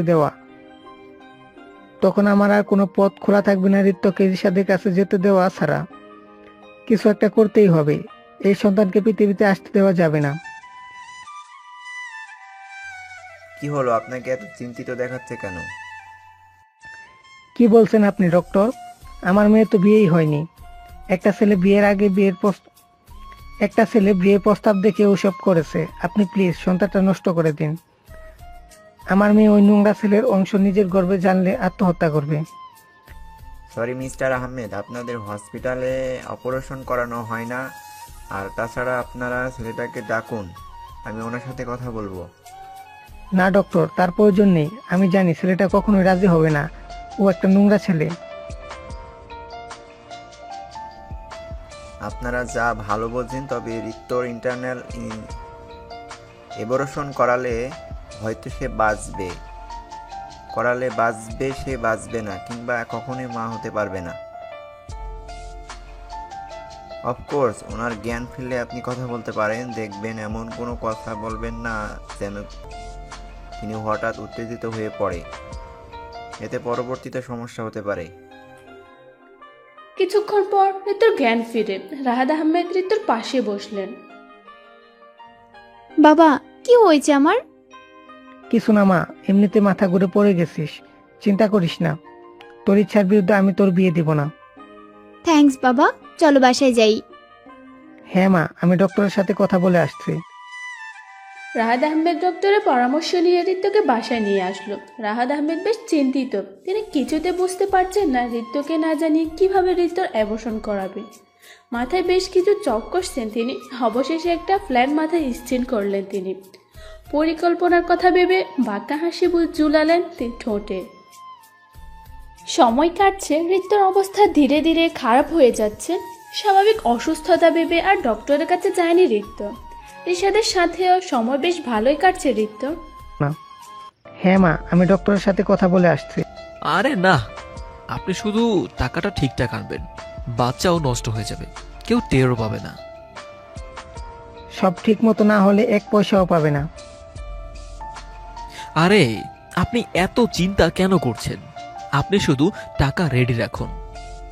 আচ্ছা ঠিক আছে, কবে নিয়ে আসবো মেয়েকে?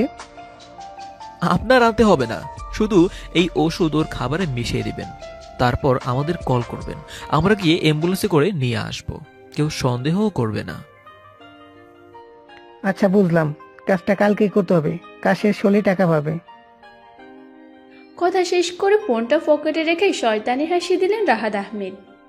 অবশেষে তার পরিকল্পনা বাস্তবায়িত হতে যাচ্ছে। রিতুর জীবন থেকে রিশাদের অংশকে চিরতরে মুছে দিতে চলেছেন তিনি। ঘৃণা জিনিসটা বড় ভয়ানক। ভালোবাসা না থাকলেও জীবনটা জীবনের মতো চলে, কিন্তু ঘৃণার শিকার হলে জীবনটা বেঁচে থেকেও লাশের মতো করে বাঁচতে হয়। রিশাদের প্রতি রাহাত আহমেদের একটা অকারণ ঘৃণা 3টা জীবন নষ্টের পথে পা বাড়িয়েছে। সস্তা ক্লিনিকের নোংরা একটা বেডে অজ্ঞান হয়ে পড়ে আছে ঋত্য। আশেপাশে বেশ কজন ওয়ার্ড বয় আর মাস্কের আড়ালে থাকা একজন ডক্টর। ঋত্যর বেঘরে ঘুমাচ্ছে। কড়া ডোজের মেডিসিনের প্রভাবে তার সাথে কি হতে চলেছে সে সম্পর্কে বিন্দুমাত্র অবগত নয় সে। ক্লিনিকের রুমের বাইরে একটা বেঞ্চে বসে আসে রাহাত আহমেদ। কপাল বেয়ে ঘাম চড়ছে তার। উদ্দেশ্য, তার চিন্তা একটাই, বাচ্চাটার মৃত্যু আর ঋত্যর সুস্থতা। সকাল থেকে মনটা বিষণ্ণ রিশাদের। ঋত্য অফিসে না আসায় কপালের ভাঁজগুলো যেন আরো বেড়ে গেল। এক অজানা আতঙ্ক ক্রমশ গ্রাস করে চলেছে তাকে। রিশাদ কিছুতে নিজেকে আতঙ্কের ভেড়াজাল থেকে বের করতে পারছে না।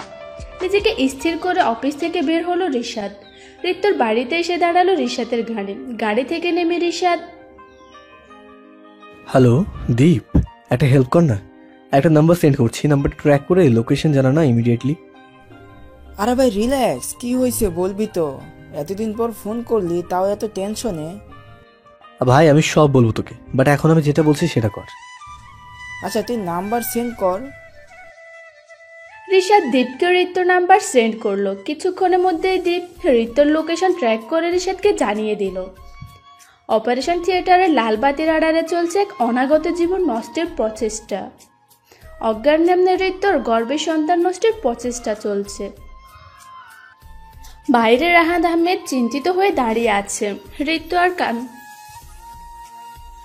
তার কাছে এখন একটা পণ্য মাত্র, আর অনাগত সন্তান পণ্যের লাগা দাগ। লোক কতটা বেড়ে গেলে নিজের সন্তানকে বাজারে পণ্যের ন্যায় ভাবা হয় তা বোঝা দরকার। এতটা লোভের পরিণতি কি আদৌ ভালো? নিশ্চয় না, কারণ সকল কুকর্মের একটা পরিণতি থাকে। এই পরিণতি প্রতিশোধ নয়, এটা হলো নিয়তির প্রতিদান। তুমি যা করবে তাই তুমি পাবে, তুমি যা করবে তাই তুমি ফিরে পাবে। হতে পারে সুখটা ক্ষণিকের জন্য, তবে দুঃখটা আজন্মই রয়ে যাবে। বিন্দুমাত্র পিতৃত্ববোধ কাজ করছে না রাহাত আহমেদের মধ্যে। চিন্তায় ক্রমশ মুখ শুকিয়ে আসছে তার। হঠাৎ ফোনটা বেজে উঠতে চমকে তাকালেন তিনি। এই বুঝে রিশাদ এলো। ফোন হাতে নিয়ে আশ্বস্ত হলেন রাহাত আহমেদ। না, এটা তো সেই ডক্টর পাত্রের ফোন। কি জানি নাম মনে করার চেষ্টা করলেন তিনি। মস্তিষ্কে অসম্ভব জোর দিয়ে তিনি মনে করলেন সম্ভবত ছেলেটার নাম আদিল। গলা পরিষ্কার করে নিয়ে ফোনটা তুললেন তিনি। হ্যাঁ বাবা আদিল, বলো। না মানে আঙ্কেল, আপনি কেন মেয়ের ছবি দেখিয়েছেন আমাকে? কেন বাবা? আমার নিজের মেয়ে।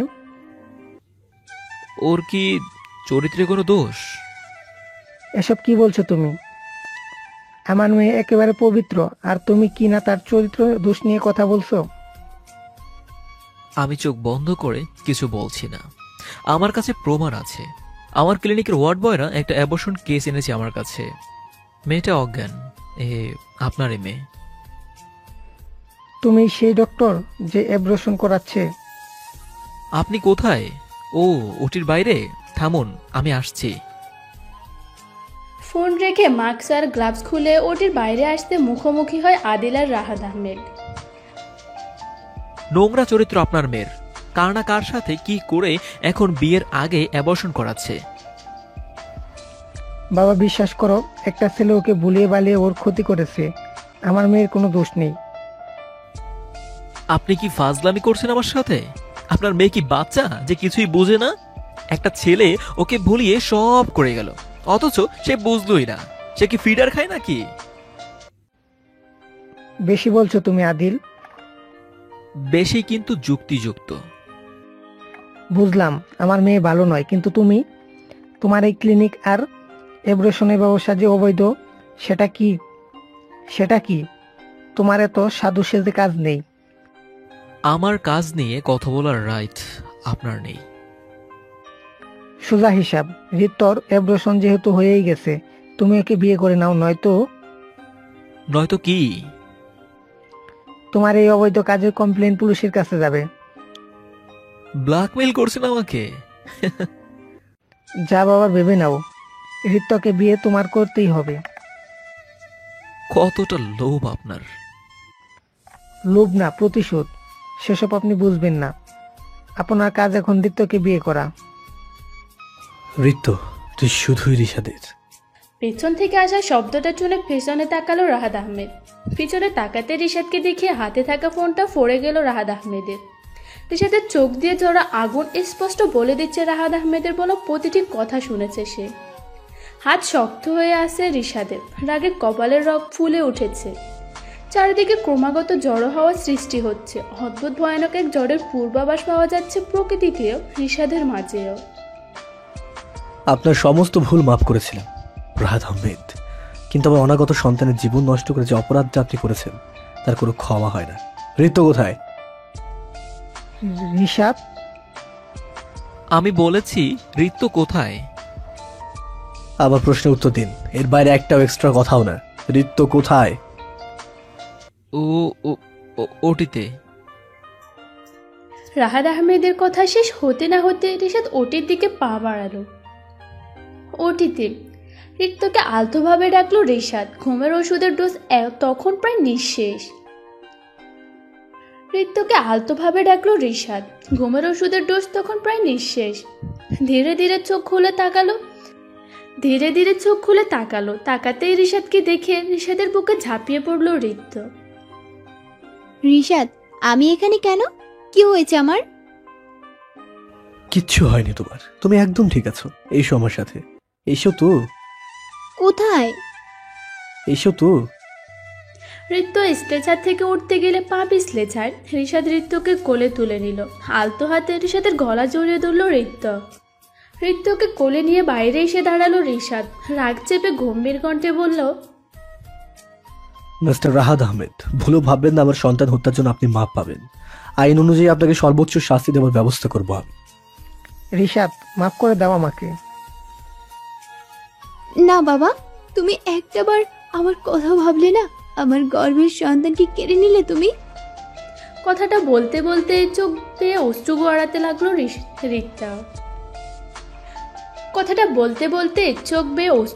লাগলো ঋত্যর। রাহাত আহমেদের বুকে চিনচিন ব্যথা করছে। অনুশোচনার অগ্নিতে পুড়ছেন তিনি। কয়েকক্ষণের মাঝে পুলিশ এলো, সেখানে উপস্থিত হলো। রাহাত আহমেদের চোখের দিকে তাকালো না ঋত্য। যতই অনুশোচনা থাক, এই চোখ দুটো তার সন্তানের খনির।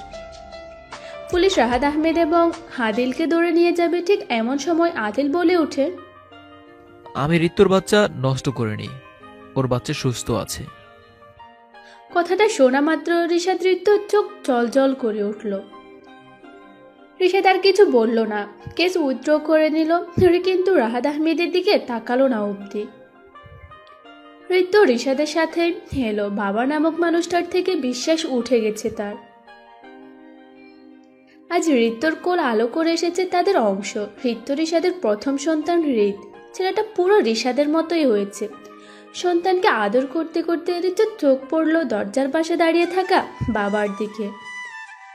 অনুশোচনা আর অনুতপ্ত দৃষ্টিতে সামনে এসে দাঁড়াতে ঋত্য বাবার কাঁধে মাথা রাখলো।